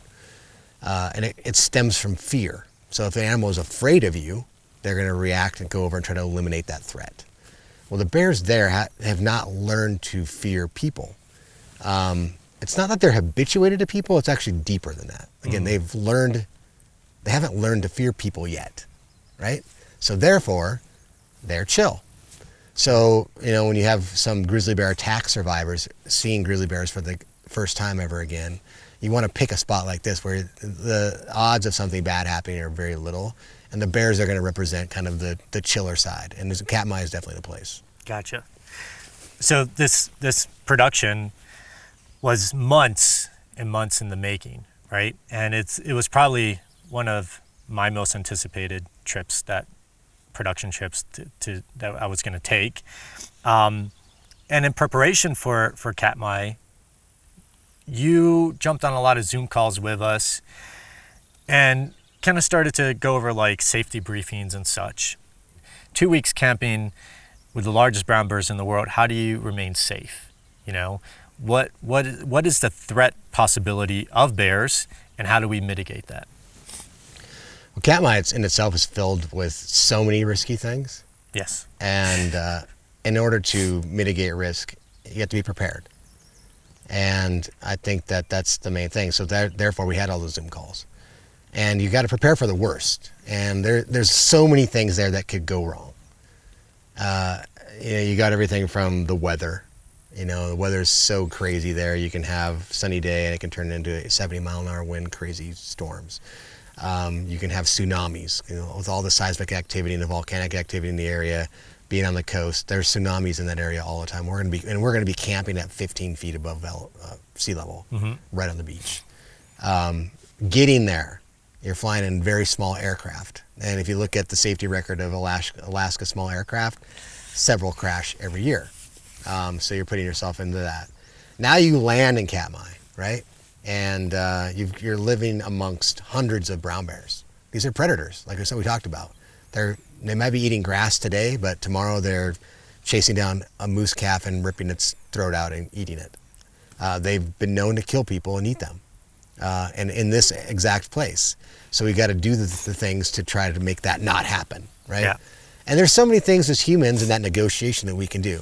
One thing about being a human is that we're smart and we can be innovative and we can make tools that help us live on common ground. So that's things like carrying bear spray, putting an electric fence around our camp to keep the bears out, putting our food in bear-proof containers to keep the bears from getting habituated to eating an easy food source. And these are all things we put into place. And I think mostly they worked out. Yeah. Now there's all these unpredictable things that can happen, and you got to kind of go with the flow. And when you encounter them, kind of manage them in the moment. And I felt like we mostly did well. We had a few close calls, and yeah. Yeah. I wanted you to bring that up, like, because really, the way to mitigate the bear attacks bear danger was fairly straightforward, right? And that was our bear spray. That was our first line of defense. We always had bear spray. Every member of the crew and team had their bear spray ready to go. I mean, I think our first line of defense, I honestly believe, was utilizing our brains and know-how. We had a lot of encounters that a lot of people would have immediately used their bear spray. Sure. Because they felt uncomfortable. They didn't understand what the scenario was. And I think when you go in with that knowledge and you understand the scenario and you can read body language, even if you're not a bear expert, even if you just pay attention and you pay attention to dogs, and they're giving you some real obvious cues. Yes. I mean, even you on day one, and the whole crew, you know what's going on when you look at a bear sometimes, because it's just giving you some really obvious cues. And if you react accordingly, the bears they don't want to attack you. And I think that's it. You go in those situations, you use your brain first, and then if things escalate, then you start going to the tools like the bear spray. Yeah, and it's fascinating, the experience of getting there, seeing our first bears on day one, right? And quickly getting, learning bear behavior, subconsciously. You're just starting to learn when you're, maybe this bird's getting a little too close, you're a little bit uncomfortable with its just posture. And whether you're thinking of that consciously or not, that's happening. And I think that's just instinctual of a person, right? As humans interacting in the wild with predatory animals. So I found that interesting how the crew, within the first few days, started to actually relax as we started to go out in the bear fields, as we call it, and see the bears grazing, big and small, right? Mostly big bears.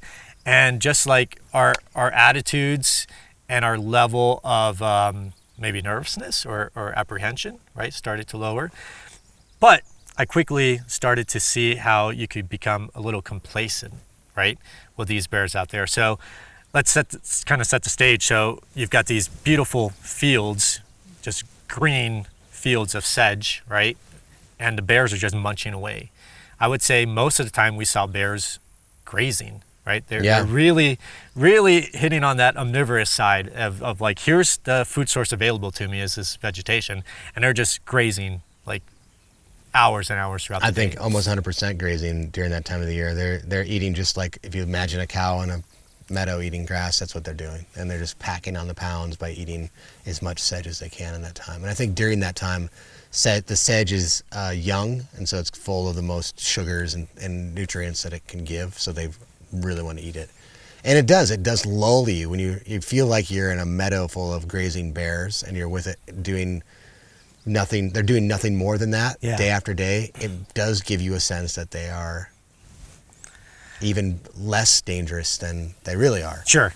And I think, it's one of those things from my perspective, I watch people put their guard down very quickly there amongst our team. Mm-hmm. And I always want, it scares me because complacency kills constantly. And I always want a reminder. I want the Bears to do a reminder. And they didn't give us too much of one the first round, but all it does take is one good fight or one showing of their athleticism, speed, and abilities to be physical. Yeah. And it makes people kind of snap back into reality. And I need that. I mean, as much as anybody. If anybody can become very complacent very quickly, it's me. From the safety perspective, all the crew, we had our bear spray, but you also had a firearm. I want you to talk about the 3 Bs. Yeah, the firearm is an interesting one because I don't carry it very often. And I brought it on this trip for a couple reasons. It's the 4 Bs, by the way. Oh, 4 Bs, okay. Yeah, brains, bear spray, bullets, and balls, right? And in order to properly use the bullets, you have to have balls, right? Most people who use the bullets don't have balls, and that's where it goes wrong. And in fact, you should use it in this order at some level. Let me try to explain this. So, when you encounter a bear out there, we talked about this. You can use your brains to get out of it. You can read the body language. You can back away. You can figure out. You can mitigate just by understanding. If things go south, bear spray is a great tool. It's non-lethal. Every time I've ever used it, every time I've ever watched it be used, everything I've read about it being used, it's super effective. That stuff goes into your face, you breathe in your lungs go on fire, your eyes feel like they have hot pokers poking in them. It puts the bear into self-preservation mode. It wants to get away from the problem. It wants to not touch anything that's giving this pain to it, meaning the person. It just wants to get away. Saves your life, saves the bear's life, and then maybe even more importantly, that bear now associates you with this moment. So it knows, like last time I thought about going and hurting one of these animals, it sprayed me and it wasn't good, so now I don't want to do that again. Now you get down to the bullets. I feel like most of the time that bullets have been used in self-defense against the bear, they've skipped brains and bear spray, and they've immediately gone to their lack of having balls, and they pull the gun out. And they shoot bears prematurely. They shoot bears when they don't need to be shot. They instigate the attack. Close proximity to a bear is not reason to use a firearm on it. But in some people's minds, especially if you don't know what you're doing when you're out there, if you're an amateur, you don't understand bear behavior, you probably shouldn't even be out in the woods. Those people see a bear at close proximity and they think, danger, I'm going to be killed. Now I'm in self-preservation mode. I'm going to self-defend myself with this firearm.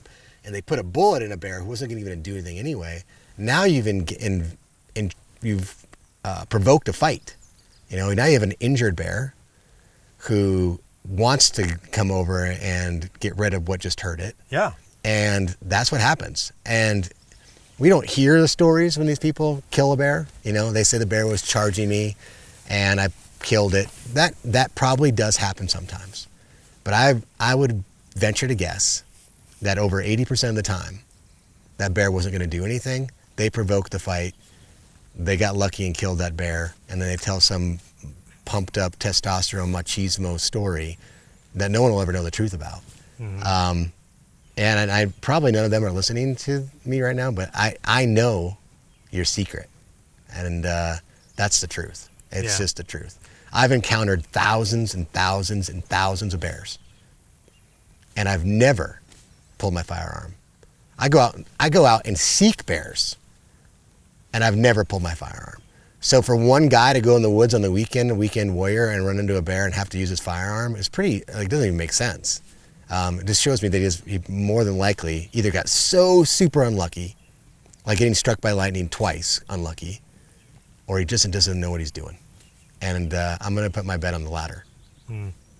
Yeah.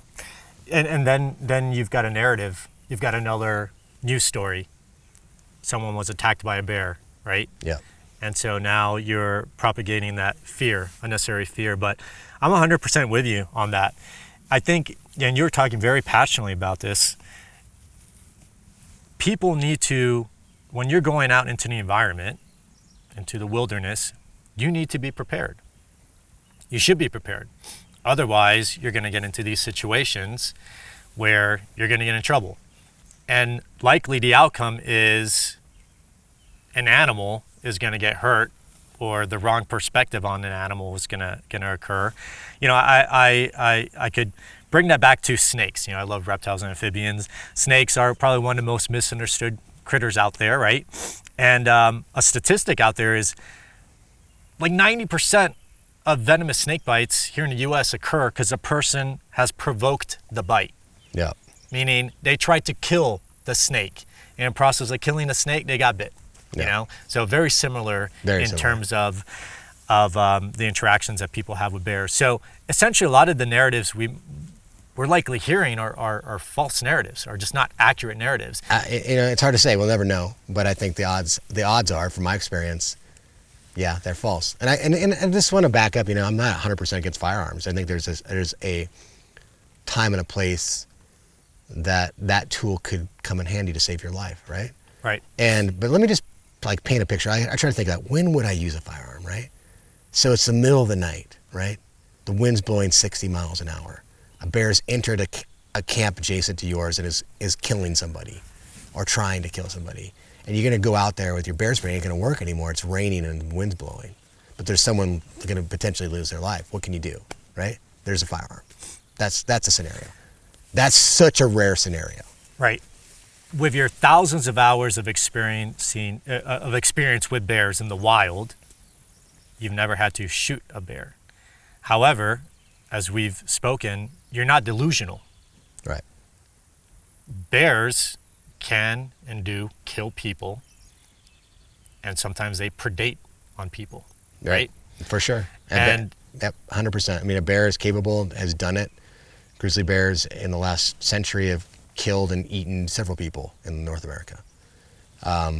Bears are like people. You know, if I'm going to preach the very thing I preached about Brutus being this unique, charismatic, charming, amazing bear, if that exists in reality, what I described there, then the opposite also exists. There are bears out there that are not charming, that are not charismatic, that are terrible. Yeah. Just like people. There can be bad bears. You know, people talk about dogs again. It's like, oh, it's not the dog, it's the trainer and the owner. Well, that's mostly the case, but you know what? There are shithead dogs, period. They're asshole dogs, and there are asshole bears, and that is just the dynamics of the wild. And you can run into one of those bears one day that's having a bad day, who's desperate, who's making some bad decisions, and that's realistic. That's the beauty of nature. There are the Brutuses, and then there's the Hannibal Lecters out there too. And that is the truth. Sure. There's always exceptions, right? And I like that you don't sugarcoat it, right? Because I do think there's a lot of, you know, let's say bear enthusiasts, bear lovers out there that don't want to ever even mention that narrative of a bad bear. Yeah. But that in itself is damaging, right? That sure. in itself then maybe allows people to go out and think they're going to have the best interactions with every bear, but that's not the case, and trouble comes into play. So I certainly don't like to sugarcoat things, you know. I love crocodilians. crocs don't love me. No, they don't want to be our friends, No. man. Those bears in the wild, we went and hung out with them. Not one of those bears looked up and said, I want to be a friend with one of those people. But they tolerated us. They tolerated us. Right? Yep. They tolerated us, and to a certain extent, trusted us, right? And I would say the trust aspect, we were able to interact with this particular female and her 2 cubs. I think the general public would say, what's the most dangerous bear out there? A mama bear, right? Yeah, That's sure. kind of like common knowledge. A mama bear is going to protect her cubs. Yet we were 20 feet away from a grazing female and her cubs playing around. So that female doesn't want to be our friend, but there is a certain tolerance, right? A certain trust that we are not predators, right? No, and it was a negotiation. Again, we talked about that word earlier. It was a negotiation. Here's this female with cubs who, like I said, notorious mama grizzly, super defensive of her cubs. She's going to do whatever it takes to make sure her cubs are okay. And in that circumstance, she was. In fact, she was utilizing us. So she knows that her proximity to us is actually a safe thing. While the bears who are less tolerant, like the big males who are an actual threat to those cubs, won't come so close to us. So she's learned that if I can tolerate them more, then I get a little bit of breathing room. I get to put my guard down a little bit because I know the other bears aren't going to come in here and cause any problems. So it's this negotiation thing. It's like in most cases, you go out here in the mountains right now where female bears are terrified of people because people are not good to bears. They see a human, they're going to go after that person because they think that they're a threat.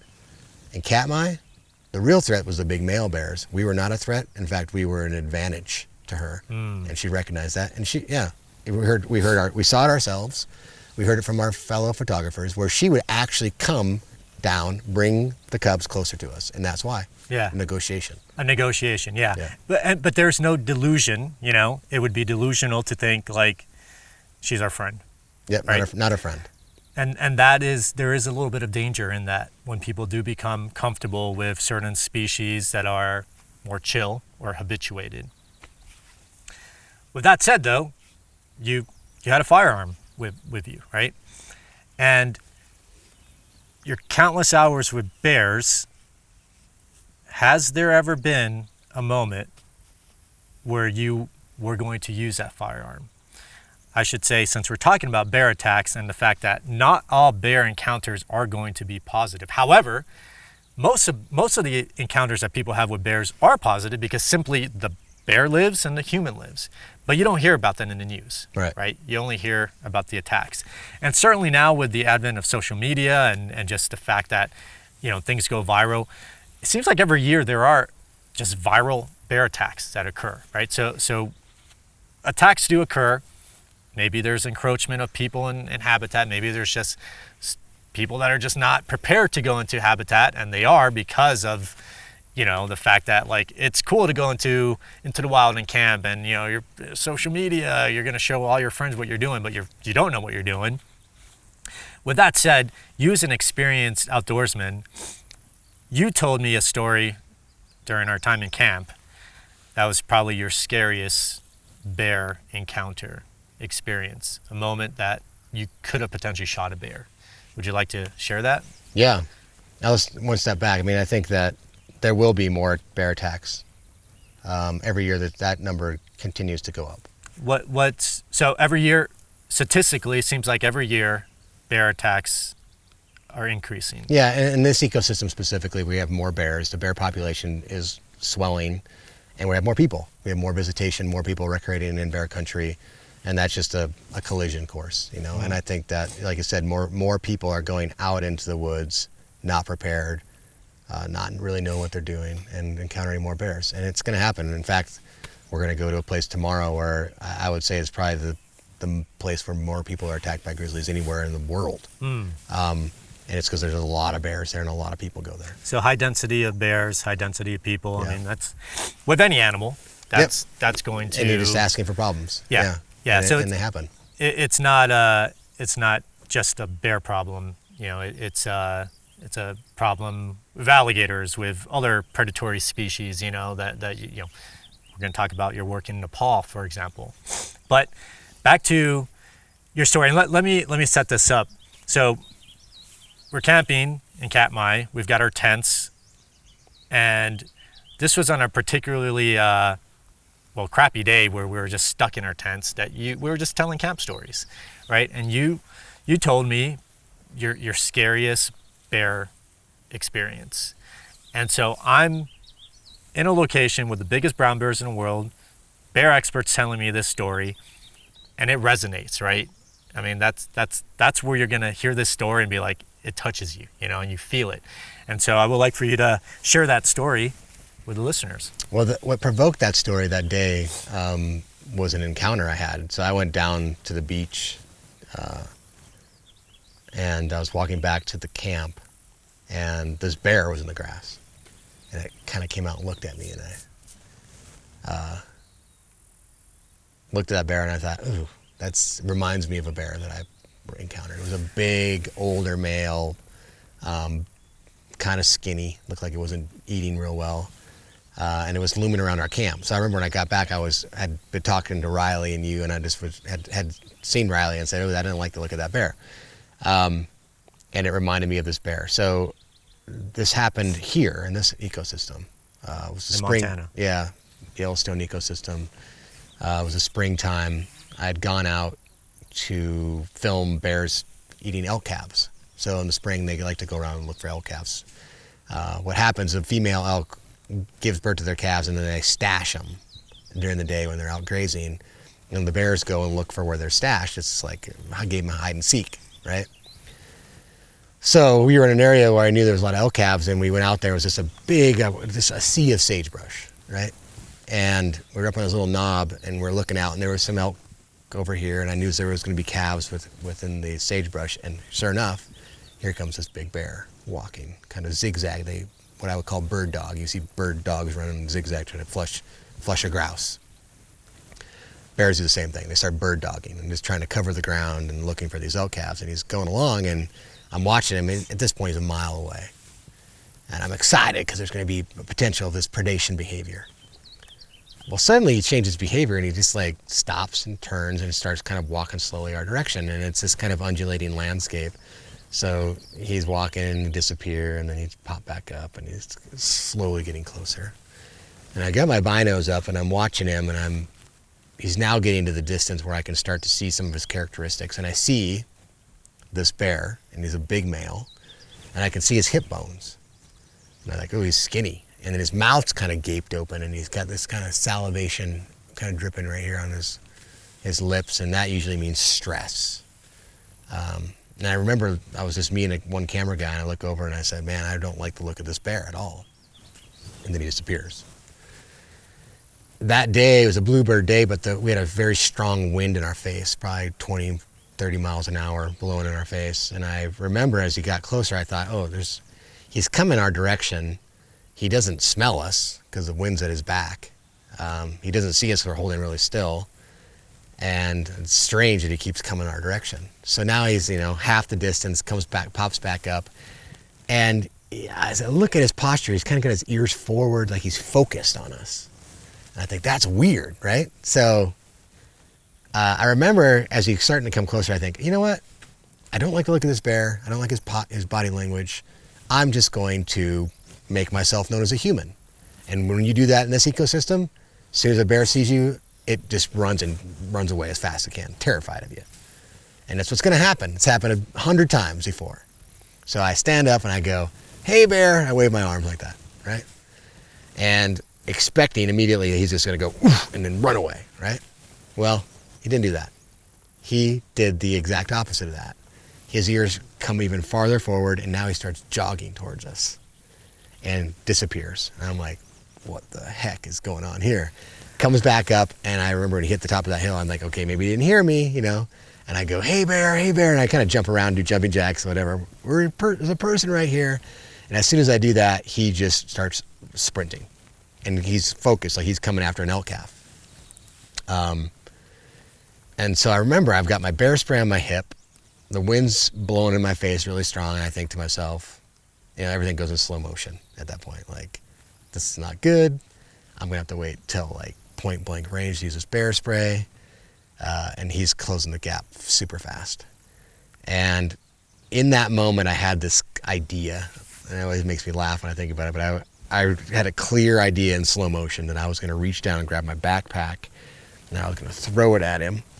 And then when it hit where he was at and confused him for a second, I was going to do like a army barrel roll off to the side and try to spray him with the bear spray. I mean, I had this clear thought. So he's coming, he's probably 20 yards away or less, going full speed. I go for the backpack and I pick it up like this to throw it. And as soon as I get here, he locks, like slides, brakes, he puts his brakes on, right? And so I don't throw it, I just hold it like this. His behavior changed for where I wanted to change. I'm gonna keep doing what I'm doing because it's working, right? And at this point, he's probably here 20 feet away, right? Where he slid to. And I just hold the backpack like this and I'm looking at him. And I just never forget, he just looks at me, like looking at us in the eyes. He just goes, this low, I call it deep, like growl moan, right? Real super aggressive sound. And he kind of turns sideways and he's just looking at us and he's keeping his eyes on us and he just walks like this around, kind of like this. And he's sizing us up, right? And I'm like a satellite dish, just like kind of following him like this. I'm just keeping my behavior. And he comes over to the side and he kind of does like one of these, like he's trying to get us to move, right? And we don't do anything. And then he comes back like this and comes around another half circle and he's moaning and doing that and just looking at us the whole time. And no one's saying anything and I'm just holding it like this. And he does this, it takes a couple minutes, right? He's sizing us up, looking at us. I'm looking at him, and I just remember he's like, if you see a skinny animal, they're like their eyes look sunken in their skull a little bit. I can see his teeth now, and he's got almost just these flat, round, he's an old bear. Looks like an old dog in the face, right? And he's just so skinny, hip bones, ribs, and he's just walking around, just kind of sizing us up. And I just keep doing what I'm doing, and then there's just this break, and he just stops, and he just walks away.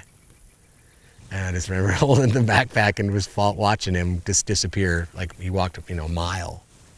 And I didn't break in that mile. And then as soon as he went in the trees, I remember looking over to Tom and I go, whoa. Like, I think I probably said a few cuss words. We both had tears pouring down our faces. Okay, let's get out of here. And Tom goes, yep. And we just grabbed our stuff and booked it back to the truck. And I didn't sleep for 3 nights.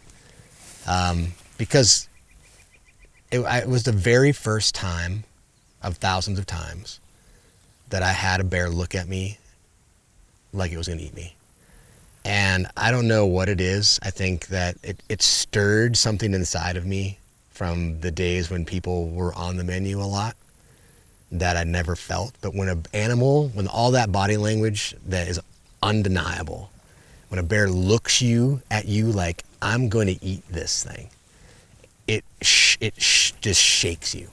And it shook me so much, man. And there was no doubt that bear that day, in retrospect, he was a old bear in his last days, had just got out of hibernation, was gaunt, starving, a bear who had lived in that ecosystem for decades and survived. And that day, he was tired of suffering. And that day, he was out looking for elk calves and having a hard time. And that day, there was 200-pound guys standing on the thing, and he thought, you know what? I've been tolerant to these things for all my life. I'm hungry. I've never crossed the line, but if I don't cross the line, I'm going to die. Mm-hmm. And that's what he made that decision that day, and we just happened to be there. And when he came closer, he had full intent until he got there. And one of those 200-pound things went from being 6 foot tall to 8 foot tall. And that's where he butted back up against that line and said, do I cross that line? And he didn't. For whatever reason, but it worked out. And I knew that that was a near miss. Mm. I knew that even if I pulled my bear spray, I would have had to push it right in his face. And it may not have worked. If I had a firearm that day, I probably would have used it. Especially in this moment where he was starting to come around and kind of circle us like a wolf pack and looking for a vulnerable spot. I may have just used it to try to scare him away and shoot in the ground. but with full intention of the next round going in his skull. I don't know. But even then, I mean, again, it shows that I prematurely could have used it. I mean, I got myself out of it somehow. I say more luck than using my brain. But yeah, it's the only time it's ever happened to me. It could happen again. It could happen tomorrow. It's one of those things you just never know. It could have happened in Katmai. You know, we could have been out there with those grazing bears, and you know, all those things that ran everybody through are the worst case scenarios that never did happen. You know, one day you just go. Riley goes to take a pee around the bush and runs into that skinny bear, and it's like, oh wait, there's only one here. There's not 12 of them, and I can grab him and make him stop squeaking and drag him in the bushes and eat some of his spindly little legs. And bears make those decisions. Can make those decisions all the time. That's intense. Yeah. Yeah, that's intense, and it shows the reality. And you telling me that story, telling us that story in camp, you know, resonates because, well, we're around bears. And that night, because that bear was around camp, and it was stormy, I pulled my firearm out and slept next to it. You did tell us that. You told us that the next morning. I don't, you know, was it luck? Or was it that got you out of the situation? Or was it simply you? You are your first line of defense as just being Casey, as understanding being around bears for how long you have, you know, like any other person in that situation, do you think that bear would have killed and eaten them? I think people would have panicked. Yeah, I mean, there's luck. Luck's a weird word. I mean, you get lucky out there. Because you definitely get lucky. But you there, used your brain, you know. Yeah. Maybe it's an instinct, right? Maybe you unconsciously just, this is what you're doing, right? But I think all your bear interactions led you to react the way you did, helped you to react the way you did. Certainly. And reading the behavior immediately, you knew that bear something was off. Just like we could look into someone's face and be like, that person, something's off with that person, right? Yep. You had the skill set to recognize that in that bear immediately, which got you prepared, you know, for a potential bad encounter. So I feel like if anyone else was literally in that position, that was not you, they probably would not have survived. That would have been an attack, unless that person had a gun, at which point you would then say that was a justifiable use of that weapon. In that moment, I think it would have been. Yeah. But you never know, man. It's just hard. I mean, here's the thing. You know, people out in the wild with firearms, they perceive any bear encounter to be what that was to me, right? They think that every bear is out there trying to eat them. Yeah. And that's why they shoot them, because they honestly believe that. So it's hard to fault people at some level. Even though it is their fault and they're walking around the woods in ignorance to the truth. But they believe what was a real monster that day. And you know, when I look at that, was a starving, desperate bear who's turned into a monster, right? Most people think every bear out there is that bear. True. And we mentioned this in the field. We said perceived danger. My perception of danger is different from what you might perceive danger as, right? And that's what makes it so complicated with humans. And you're absolutely right. I think most people are paranoid when it comes to bears. You know, whenever someone is in bear habitat, I feel like either they're just super careless where they're not paranoid, or they're just paranoid to the point where they cause themselves to get into situations maybe that they wouldn't get into if they were just a little bit more educated. But with that intense story, our time at Katmai, those 2 weeks were wonderful. We did not have any negative experiences. We had experiences that, to the average person, people would take that as like, oh my gosh, I was charged by this bear. It was so crazy. My life was on the line. Whereas we, based on, I'm going to say, our first line of defense at Katmai was you, right? Your expertise there is what got us there, what helped us to be safe. Because not only am I reading the bear's body language, I'm reading your body language, right? You're the expert in the field. If I see Casey nervous, that's going to make me nervous. But if I see you chill, and whatever that bear's doing, I'm going to be naturally a little bit more chill.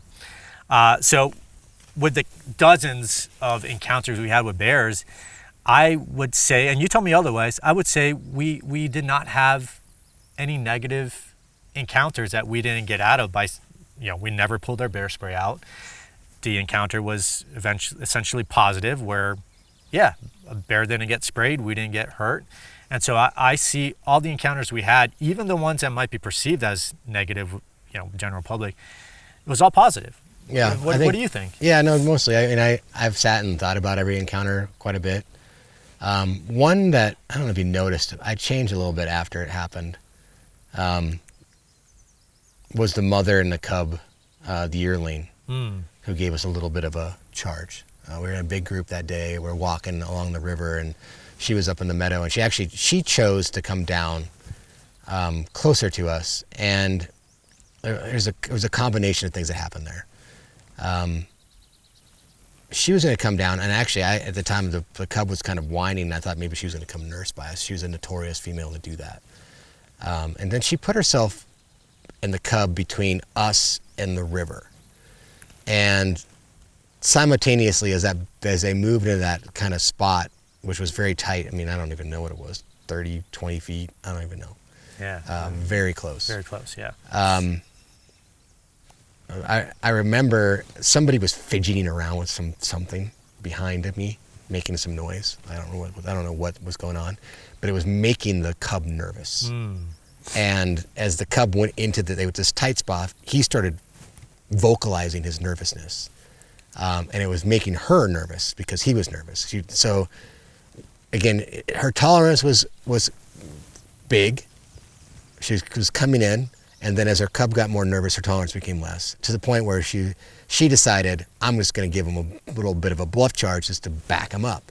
And it worked, except for Gus didn't back up. But yeah, she gives us, and slams her paws down, and we all kind of back up. And I remember the moment, like, okay, let's back up. That's what she's very clearly telling us, back up. In that situation, why it made me nervous as I thought about it a little bit is that I allowed a recipe for disaster to happen.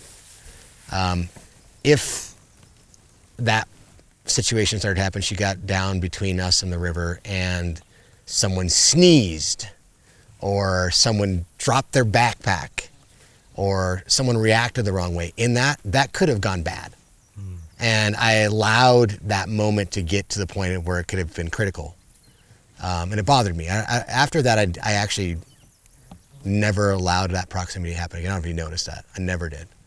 And it can be variables that are out of your control, but when you play with nature and allow things to get into that kind of critical recipe, it only takes one little thing, and then you got an angry mom who's just going to come over, and she could just be coming over and just giving a one bite and one slap to the nearest person, and that's a dead person.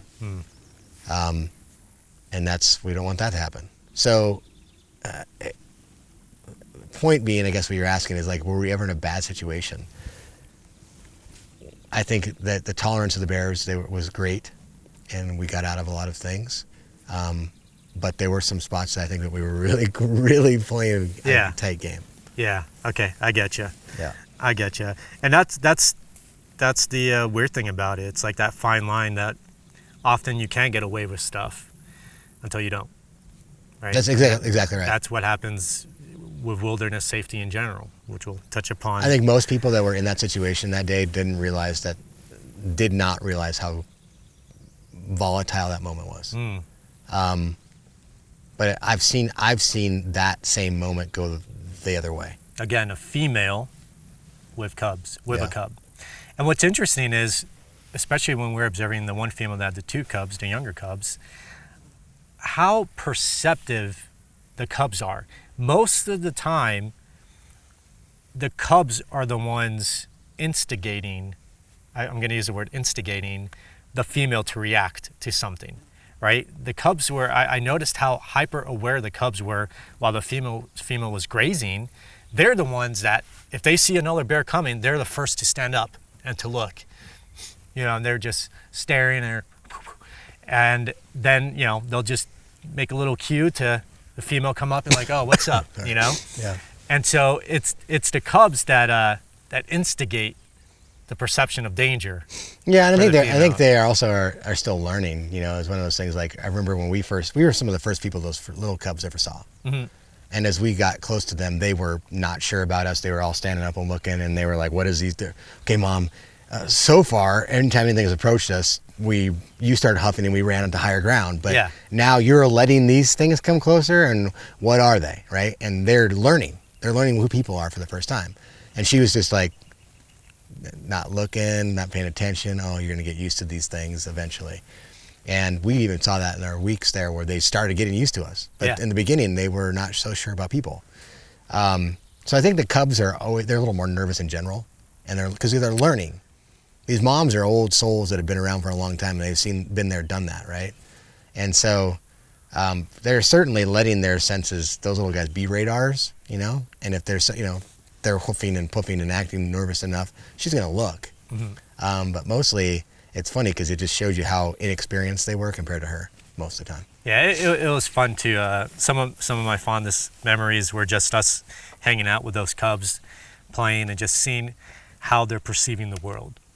How they're using their senses. And they have to be on guard for good reason, right? What is the number one predator of a bear cub? Would be another bear, right? Particularly a male bear, right? Yep. And so we saw their demeanor change, and the female, many times when a large male would come by, right? They saw that as an immediate threat, and they would take off. How common is, how common do bear cubs fall victim to like males, like in terms of attacks? It's probably not as common as a lot of people think, but it is. So a lot of stuff we don't know. We know that about 50% of bear cubs make it through their first year. And real quick, back to that female with the yearling cub, right, that charged us. Yeah. She only had one cub. Yeah. Do you think she had more? She used to have 3. She used to have 3. She had 3 last year. Okay, so those 2 fell victim. Didn't make it. Yeah, and it could be wolves. It could be other bears, which is a common thing. River crossings. I mean, there's lots of things like that get them. But it's a harsh world out there, and one of the biggest threats is definitely other bears. And there's a lot of reasons why male bears might kill the cubs. I've watched female bears kill cubs. And it's, there's a saying, infanticide, right? That's what they call that, infanticide, where there's a cannibalistic kind of driven killing of its own species, right? A female bear with cubs is not an estrus. And as soon as she loses her cubs, she comes into heat. So is there motivation there? Possibly, right? But simply, I do believe that as a predator, some brown bear males see these little cubs and they just want to eat them. And not only males, but other big adult females. And it's just a food source. And as terrible as it might sound, I think that is what happens. And all the circumstances where I've seen cubs being killed, I've never seen a male kill the cubs and then mate with the female. Ever. Never. So that motivation doesn't really connect the dots for me. Gotcha. I've seen them eat those cubs. Yeah. And so I see that immediate reward is them being able to consume. So yeah, it sometimes, as horrible as it is, I think sometimes male bears are just like, I'm hungry for some snacks today. There's 2 little ones over there. All I got to do is beat up mom and I can get them. And that's what happens. I think the narrative most people like to think of is a male trying to get rid of genetics from another male and get the female in heat. But as you said, there's a lot of things we don't know, and there really is. I mean, as much as we think we could, observe bears and determine what they're thinking or whatever, most of the interactions we saw, oftentimes it'd just be a switch, between like a female just getting too close to another bear and being grumpy and spooking it away, or these little outbursts of energy, and then they're back to just grazing, So there's also just the element of like, we can't pretend to know exactly what's happening in their lives, but they do. Yeah. And they're doing that through smell, through little feature. I mean, I'm sure they're looking at ears and posture, right? There's so many cues that the bears are looking at because they're very visual, right, as well. Even though they got tiny eyes, there's stuff that they're seeing and feeling from each other and receiving information that we are not perceiving. We will never be able to perceive. Never, no. You know? It's fun to try to guess what it is. And there's things that are obvious, but there's so many nuances in there that we will never know. Yeah. And even track record with each other, which is funny. I've watched other congregations of bears like this where they're bears, two individual bears who hate each other. And like they'll be down at like a salmon river is the example I'm going to use because one specifically. Bears are coming down and they're fishing, right? And there's 30 bears near the river, right? And there's bears going and coming and bears, there's just like, it's a constant going and coming. And then all of a sudden this one bear picks its head up and sees this one bear coming down the hill out of all the bears that's been coming down the hill and goes out of its way to go up and get in a fight with it. And they fight. The very next day, that other bear is down in there and the same bear comes out, and we can look at the bears and identify them by scars and body types and whatever. And they recognize each other and they hate each other and they get in a fight again. This happened. I was there for a week. Every single day that those two bears saw each other, they got in a big fight. They hated each other. And who knows why? Yeah. But there's definitely a reason. And again, it wasn't in the moment, it had nothing to do with the way one bear was getting closer to their salmon, or it was a recognition of an individual that the other individual absolutely hated, and they would go out of the way to fight each other. So within the soap opera of the bear meadows that we were in, some of those bears have been interacting with the other bear for over 20 years, so they know each other. They've been moms and raised cubs in the same meadows together. And some of them, like they tend to be tolerant to each other and hang out by each other. And some of them see another bear by there and they're like, I don't like you. Yeah. And so there's so much dynamics there, which is so cool. We'll never know. And that was so evident, even to me, right? As someone that's inexperienced, but was there long enough to start to see those little intricacies, right? And it goes back to the individual. I mean, it's hard pressed to not say these animals are individuals, right? Individual personalities, individual stories that they're remembering, right? They're remembering that this other bear, pissed it off somehow, and now they've got beef, right? Yeah. Just like you would remember if you have beef with someone, Yeah. So I found that was probably the most fascinating element of our time there at Katmai, was starting to recognize individuals, which we did, starting to film those individuals and see how they're interacting amongst the other bears. And within those characters, right, let's call them characters, we had the female with the two cubs. We had several other females that were attracting males. And then we had some of the biggest males out there, particularly Wedge, right?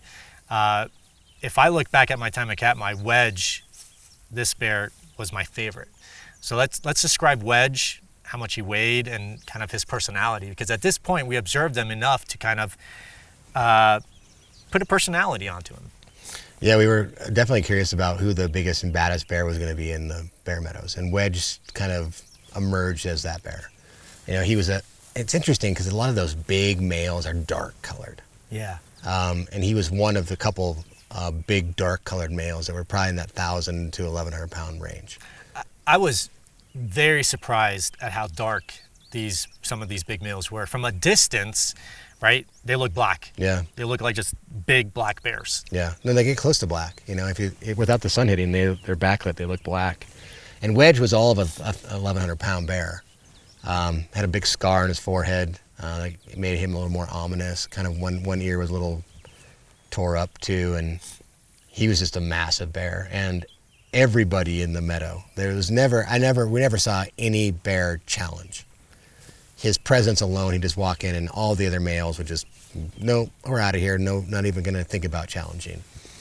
The other thing I thought was funny on the other side of that was that there was one female in particular that the local people called Bella, the blonde female. She always attracted the big males. Like every time whoever the biggest, baddest male was in the meadow was with her. So she obviously had something about her that was interesting to those males specifically. And yeah, it was no different with Wedge. Wedge wanted to mate with her, and she had a lot of little vying younger, smaller males around, and as soon as he came in, they just all ran away. And he was a force. You know, I agree with you. One of my favorite bears on the trip, one who made me feel alive a few times. Yeah. His presence was just felt. Yeah. You just felt his energy, his presence. And you felt like you go back in time when you look around a bear like that. I mean, it's animal's massive. It's the biggest bear I've ever seen in the wild, for sure. Yeah. Like, it may be the biggest bear that you'll ever see in the wild. Yeah. It's up there in the top of the ones that I've ever seen in the wild. Yeah, and he's just, you know, he's in his lean, lanky stage right now. You know, he will put on more weight as the salmon come in. He'll get. Wait. He's in his lean phase? Oh, yeah. Holy smokes. I didn't really think about that. Yeah, no, he'll put on another 200-300 pounds. Holy smokes. Yeah, that was a big bear. And to give some more perspective to the audience, the first part of our trip we were filming for this documentary, and then we set aside a second part of the trip for you and your cinematographer, Riley, to film some YouTube episodes for your YouTube channel. So at that point, it was only the three of us out there. We went from this large group of 12 people to just three of us out there in the fields. So in a sense, I think we were having a little bit more intimate encounters with these bears because of just our size. And the encounter with Wedge that stands out for sure is when we observed him chase a smaller male away from Bella, and he literally just jumps off this embankment into the river full force and just chases his male away, comes back up, and he's just full of testosterone and he's amped up. And how far were we from him and Bella? We were close to him. How far? Like what? You know, it's funny in retrospect because you asked this question before in the past, and I try to wrap my head around it. I don't remember because I was so focused on his face. Yeah. I was watching him. It was one of the few times that I actually grabbed my bear spray and put it in my hand, because he was so ramped up and amped up, and the way he looked at us and the way he just had handled every other bear in the meadow. It was a moment there. It's like you realized you were just another animal in the meadow, and he was the boss, and there was no doubt. And the way he looked at us in that moment shook me. He was close. He was close enough that I grabbed my bear spray, I don't know, 10 yards away? Yeah. I don't even remember. Yeah. And I just remember it's that you could see his eyes really clearly. Yeah, he gave us close. the side eye. Yeah. He gave us that side eye. I remember that as he was coming back up to the female, and I certainly felt like vulnerable. I'm like, wow, he could cover that distance so fast, and he might just be like, hey, get out of here. Like, this is my female, just like he did with the male. So in an animal like that too, it makes you second guess things like bear spray. yeah. You hope this is going to work, right? Because if it didn't work, he could destroy us in 1 second. But we had a positive interaction, right? Yeah. He did his thing. We were respectful. I think that's important too. We're respectful. We're filming. Riley and I are on our tripods, and the one thing, as you could probably attest to, is you kind of get absorbed in the camera sometimes. And obviously we're filming with zoom lenses, so things are a little closer, and there's times then when you kind of look at your screen and you pop up, you're like, oh, okay, this is happening, Yeah. So that was definitely one of those moments where I was very aware of the reality, and not just absorbed in the camera. But we got some cool footage of him coming up, and man, I just his coat, once again, I was just so surprised how dark his coat is. And I think my favorite bear of the trip for sure is Wedge. Yeah, I wonder what he's doing right now. I don't know, I'm dominating. Yeah. But if you ever see him again, he's got new scars. What bear is putting scars on him? Yeah, no, there's a bigger, badder bear out there for sure. Right? Yeah. That's gotta be the case. There used to be a bear that ran around that same bay that was bigger and badder than him. If you can imagine that, like almost a third bigger. Wow. And yeah, so that it's the one thing, it's the case definitely in the bear world, but mostly in the wild, is that there's two things that are tough to be in the wild, and that's on top, because you're going to fall, and usually you're going to fall hard. And the other thing that's tough to be in the wild is delicious. Because if you're like a rabbit or a grouse or whatever, you don't want to be them. But yeah, so, he probably will have a short reign, but then he'll probably be killed by another bear. So being a big dominant male bear is tough life as well. Definitely. Yeah.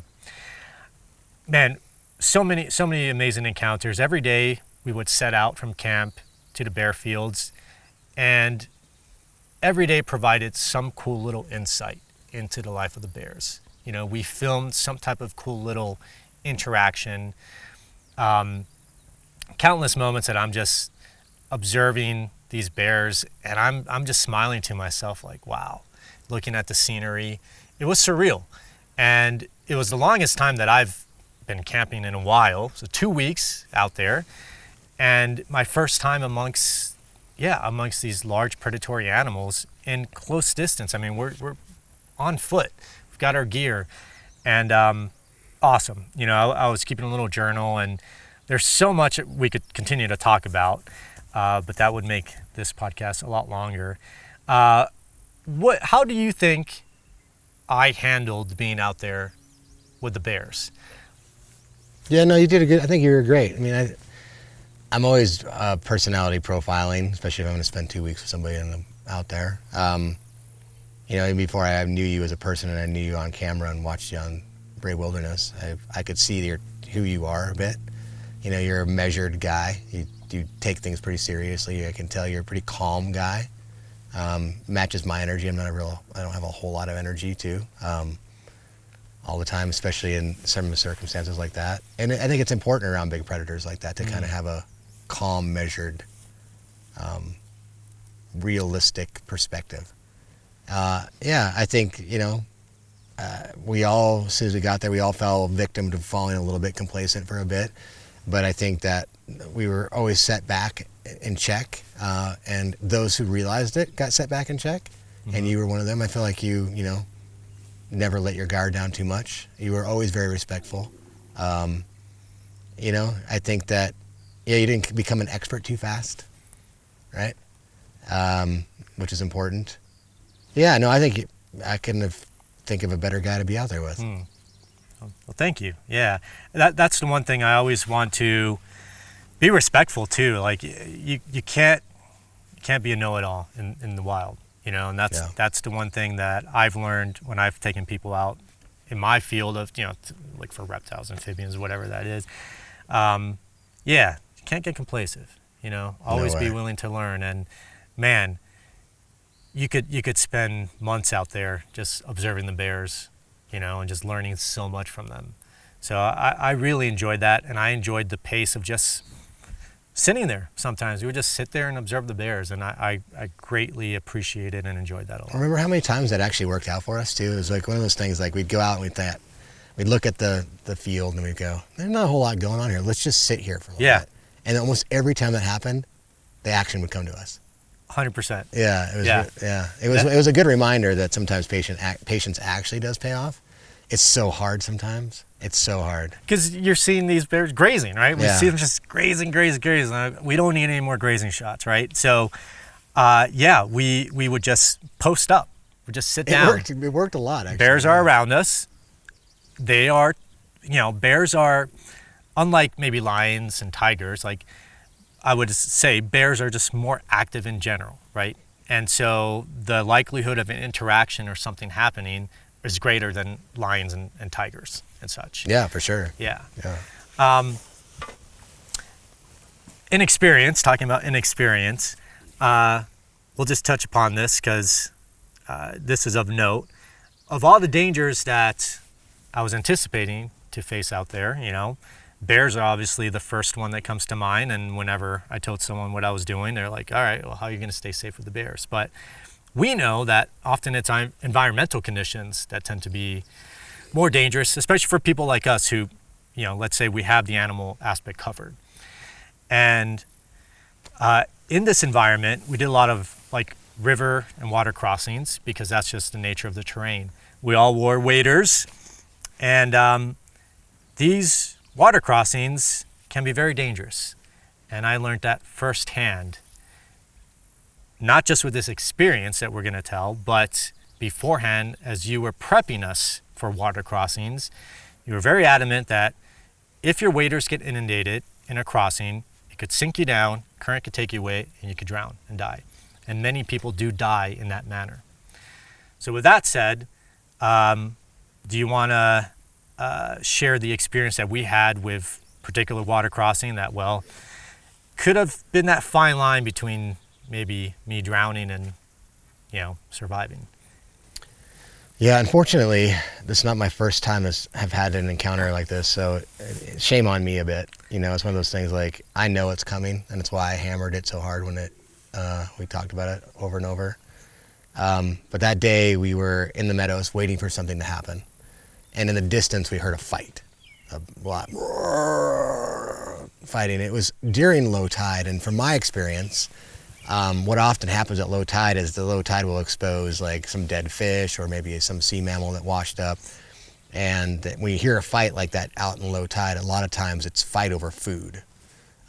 Maybe a clam only, but it could be half of a whale. So I heard a fight. It was prolonged enough that it made my curiosity go, hey, we got to go over and look at that. Well, that location was in a spot we had not gone yet. And we had been crossing rivers all through this trip without much problem. We've had a couple of problems, but tide was low.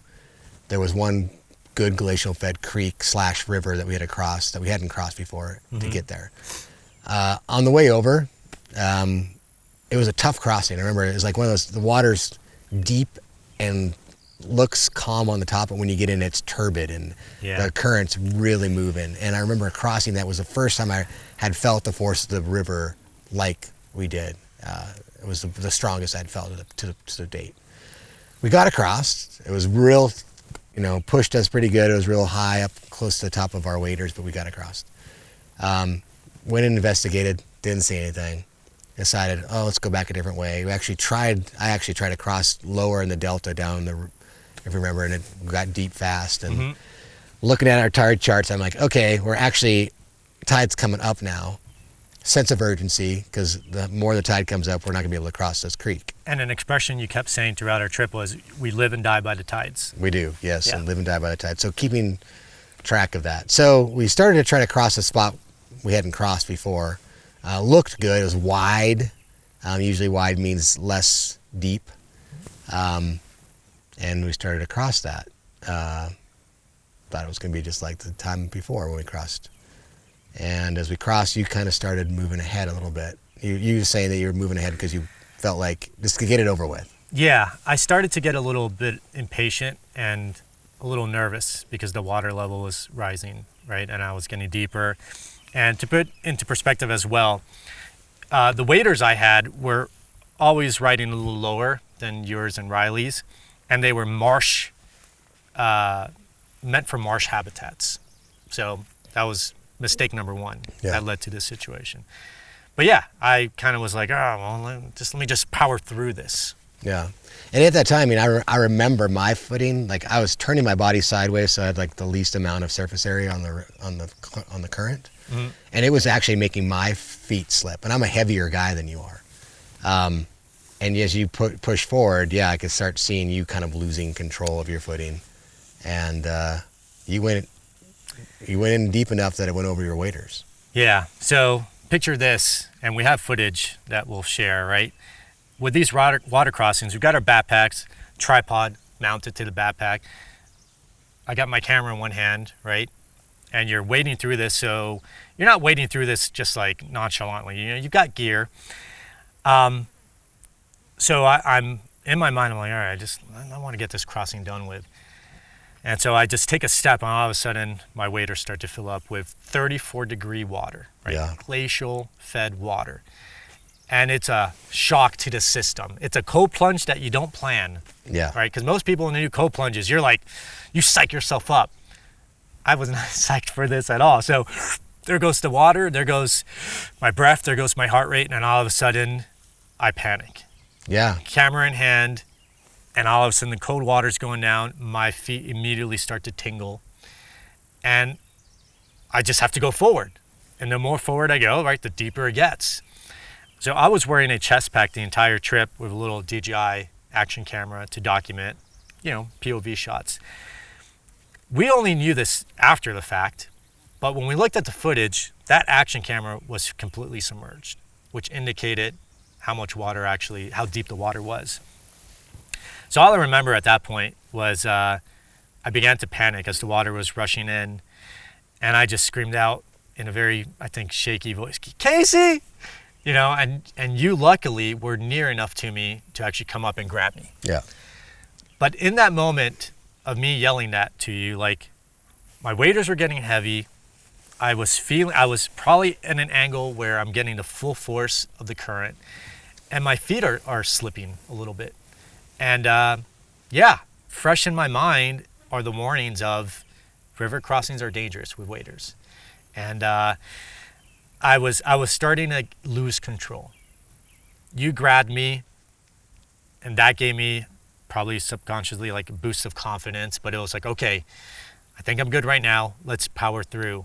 And I was able to power through out of the crossing onto land. And then I just kind of like, I think I just like had a little bit of a not breakdown, but I was just like, whoa, I survived. And I remember giving you the camera, and then you filmed me as I just frantically took off my waders. I assessed all the not damage, but all the water that got into my packs. And I was like, I've got 5 batteries here. I've got the rest of this trip ahead of me. So I was very much thinking of gear. And in that moment, it just kind of sank into me, and my adrenaline was pumping. And I just took a moment. I was just like, okay, I got out of it. But that wasn't the end of that ordeal, because what were we still racing against? Well, we still had to cross that river, that creek, and then the tide was coming up, so we knew that every second was going to count. The water was only going to get deeper. We knew that if we went back to the spot where we first crossed it, that we had success there, so that was probably our best choice, and that's what we did. We followed our tracks back to that spot. And then, hypothermia. I mean, you just you've been immersed in 34-degree water. We had it was probably 40 that day, and the wind was blowing, so the wind chill, and we still had a few miles to get back to camp. And hypothermia creeps in quick. It's shocking, actually, how fast it can cause you to have problems. Yeah, I mean, just admittedly, that whole situation is what made me the most nervous after that incident, right, was the fact that now I know we have to cross again. You have to keep crossing a few more water crossings in order to get back to camp. That knowledge in my mind really started to freak me out, and I had to mentally prepare myself for that. But you were saying that in the time of that incident, you were being very lighthearted with your conversations, and you're being very encouraging to kind of keep that survival element going, right, in me, to be like, all right, well, we got to continue doing this. I had to keep you in the fight, man. That's exactly right. Because I could see in your face that you were being challenged from within, right? And if I encourage that, fertilize that anymore, then you become self-defeating. Yeah. And it's hard to bring somebody out of that. So I was trying to keep your spirits up. I was trying to keep you in the fight, because I knew we still had a fight. We had to get across the river. We had to get all the way back to camp, which included 3 more creek crossings. So it's a psychological game. And then also he needed to keep you moving, because that's the only way we were going to keep you warm in that moment, was to keep you moving. And that was kind of my strategy at point. I mean, I was definitely asking you questions. I was very candid about it. I'm going to ask you questions because I want to make sure that your body temperature is staying in the spot where you could do the A&O times 4, as they call it. You have being cognitive. And we played that game on the way back. And then just keeping it lighthearted, laughing. I had the Special Forces guy who trained Arctic Special Forces warfare. And, I had talking to him one time, well, what do you talk about? What do you guys do? What do you teach these Navy SEALs when they're in Arctic? What do you teach them to do? And I'm expecting him to be like, how we can make a fire out of a seal face, or whatever, right? Or a walrus tusk or whatever, right? He said, no, I mostly teach them how to play games. And he's like, there's nothing better than good spirits to keep you warm. And that's what they did. And that's one of the main survival tactics, is keeping your spirits good. Oh man, it is so mental. Yeah. That situation for me was a mental challenge at that point, to know that I have to cross again. And so I did appreciate the banter that we had and how you and Riley helped me to overcome that mental block that I had to be like, all right, let's continue forward. But we made it back to camp, and I think we reflected after that, because I have a tendency to kind of downplay stuff. Yeah. I have a tendency to be like, it wasn't as bad as it was. Yeah. But we spoke about this at camp, and in fact, we made an episode that's going to be featured on your YouTube channel, right, about this incident. It's a fine line, right? It's such a fine line. I love the psychology behind it, because it's those who live and those who die and why, right? And there's this fine line. It's a skinny line. And if you're on one side of it, the survival one, it's easy to downplay it. Mm-hmm. And it seems so far away from the other side, right? But, I mean, again, I think that the line is so fine, it's no different than what just happened to Donald Trump. I literally, at the turn of a head, it's one more step. One more step. One more step. All it took was another half liter of water in your boots, and then you go down, and then you're filled. And if you don't have the state of mind to take your backpack off and then reach down and pull your waders off, you're not going to. What you're going to be doing is trying to breathe and trying to get your head above water again. You're not going to think about this stuff. Most people won't. And 34 degrees of water. And that's a half a second more. That's it. And trust me, dude, I told you the other night I texted you because I was laying there awake. And I was laying there awake thinking that we were a half a step away from a very, very bad day. Mm-hmm. Me calling Pam, me calling Coyote, me calling Bo, and saying this is not a good call. We don't know where Mario is, or me and Riley just pulled Mario out of the river and he's dead. Yeah. That could have happened. And that's the realistic, not embellished, not overdoing it. It's you were that close.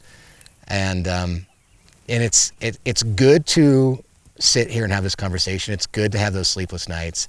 It's good to think about those things, because that is, again, when you're faced with the hungry bear, and you can remember what you're supposed to do, and again, you're preparing yourself. Yeah. And if you're lucky enough to stay on the right side of that line, you better learn from it. You better. That is the one thing you better do, is learn from that moment. Yeah. I mean, a few times while in camp, right after that incident, that little anxiety would creep in. But I told myself, well, Mario, you're still here in camp. Survival, you still have to survive, right? We're still doing the same thing that we did that day of that incident. We still have to cross. We still have to live amongst bears. And we know that that's potentially unpredictable, right? So I very much controlled my anxiety of that. And I just kind of pushed it away, right? And I think what helped was you guys, right? Just my interaction with you guys, having that camaraderie and having those positive interactions with the bears. And I kind of was like, all right, let's leave it as is. But since then, when I told my girlfriend Pam about it and I showed her the footage, that little anxiety crept in, and I think it's always going to be there. And I hope that it's always there to, well, keep me safe and to just remind me of you got to be aware. When you're in the wilderness, there's a fine line. And I could think jokingly, I was like, did you save my life? Have I ever had a situation where I've had to say, hey, you saved my life? Most people don't, but I mean, did you save my life? That's that thing. If you didn't grab me, if you were 5 feet away from me, would I have completely panicked, stepped a little deeper, my feet being all tingly and cold, that's it, give way, all it would take? Or would I have caused you to also be in danger with you grabbing me, right? And now I fall and then you fall too, it could go all those ways. But I certainly am very appreciative of the experience, and I'm just taking it as experience. I don't see, is it a negative experience?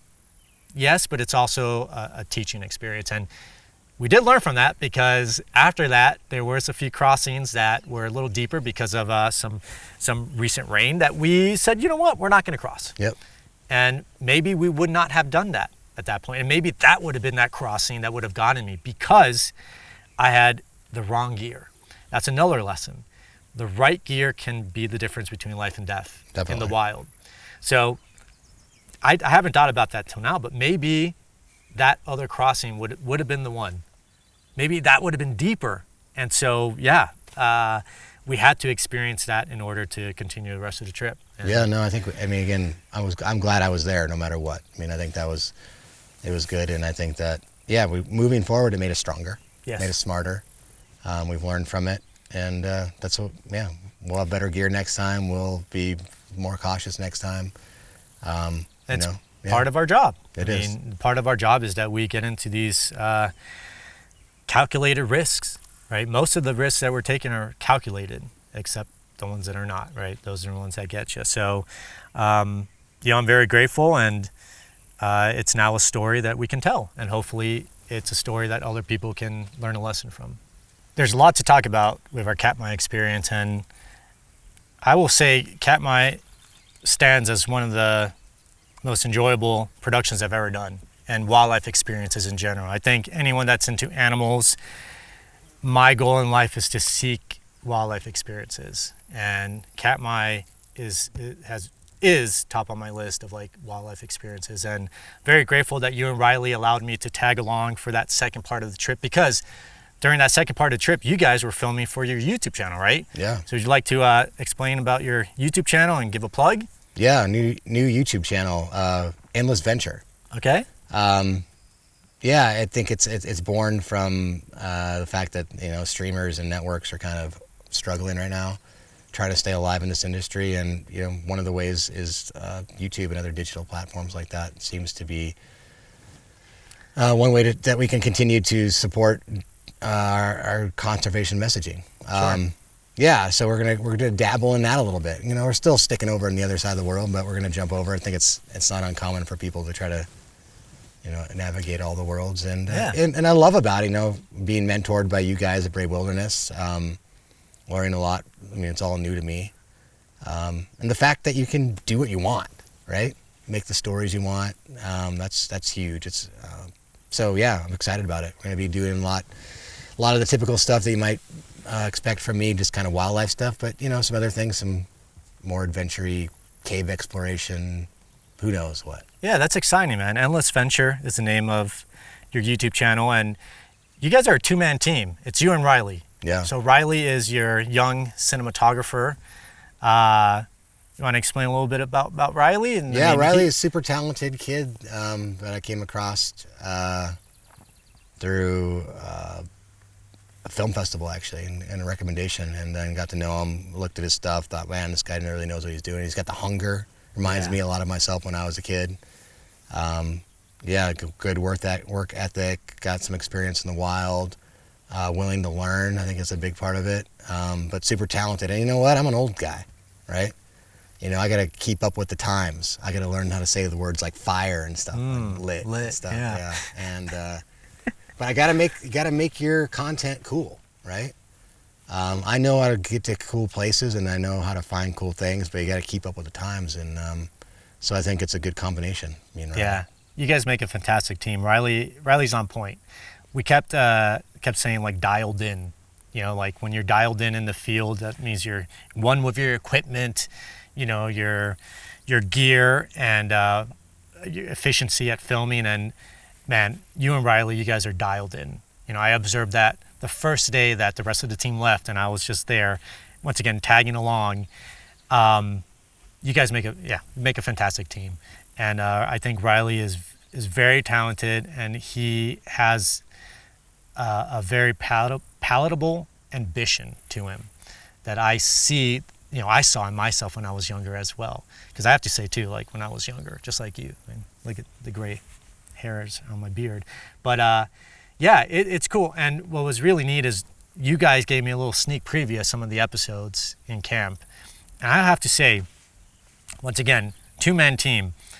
At Brave Wilderness, we pride ourselves in production quality. That's something we have proper cinematographers. We like the cinematic aspect. We want to get the best footage. And just with 2 people, you guys are producing fantastic quality content, you know? And so I'm excited for the audience, for everyone to eventually see your content, because it's gonna stand out in the YouTube space as quality content. Thanks. Yeah, no, we're trying. We're doing the best we can. Yeah, and you guys, so you have Katmai content that's coming out of this trip. So a lot of the stuff that we spoke about during this interview, you'll be able to see firsthand. You'll be able to see some of these bears, you know, like Wedge, the female, the cubs. But you also have a lot of stuff that you filmed in Nepal. Just briefly describe your project in Nepal. Yeah, just a hunger for predator-human stories. And Nepal has got one of the more strong tiger populations in the world, but also with that, some massive tiger-human conflict. So we're chasing stories in that realm. It's got us into some crazy scenarios. We've seen things that we never thought we'd ever see, and it's all going to be on Endless Venture. It's intense. It's intense. The episodes I've seen of Nepal, some of the sneak peeks, yeah, you guys are dealing with some, I mean, just life and death situations with tigers and human wildlife conflict. So I'm excited to also see how the rest of your Nepal adventures go, because you're going back soon. Going back in a couple weeks. In a couple weeks. Yeah. So yeah, I'm excited for your content to come out, and you know, thank you for coming on to Global Guardians. This was a cool conversation, and most importantly, thank you for potentially saving my life, you know. And you know, that's up to the audience to determine. And thank you for the experience at Katmai. It's, once again, it's in here, and looking forward to hopefully more adventures with you. Yeah, you're welcome. Thank you, and yeah, more adventures to come. Yeah. Well, if you enjoyed our conversation with Casey, make sure to check out all his social medias and his YouTube channel. I'm going to provide all the links in the description below. And of course, stay tuned to the next episode of Global Guardians. Thanks, Casey. Yeah, thank you.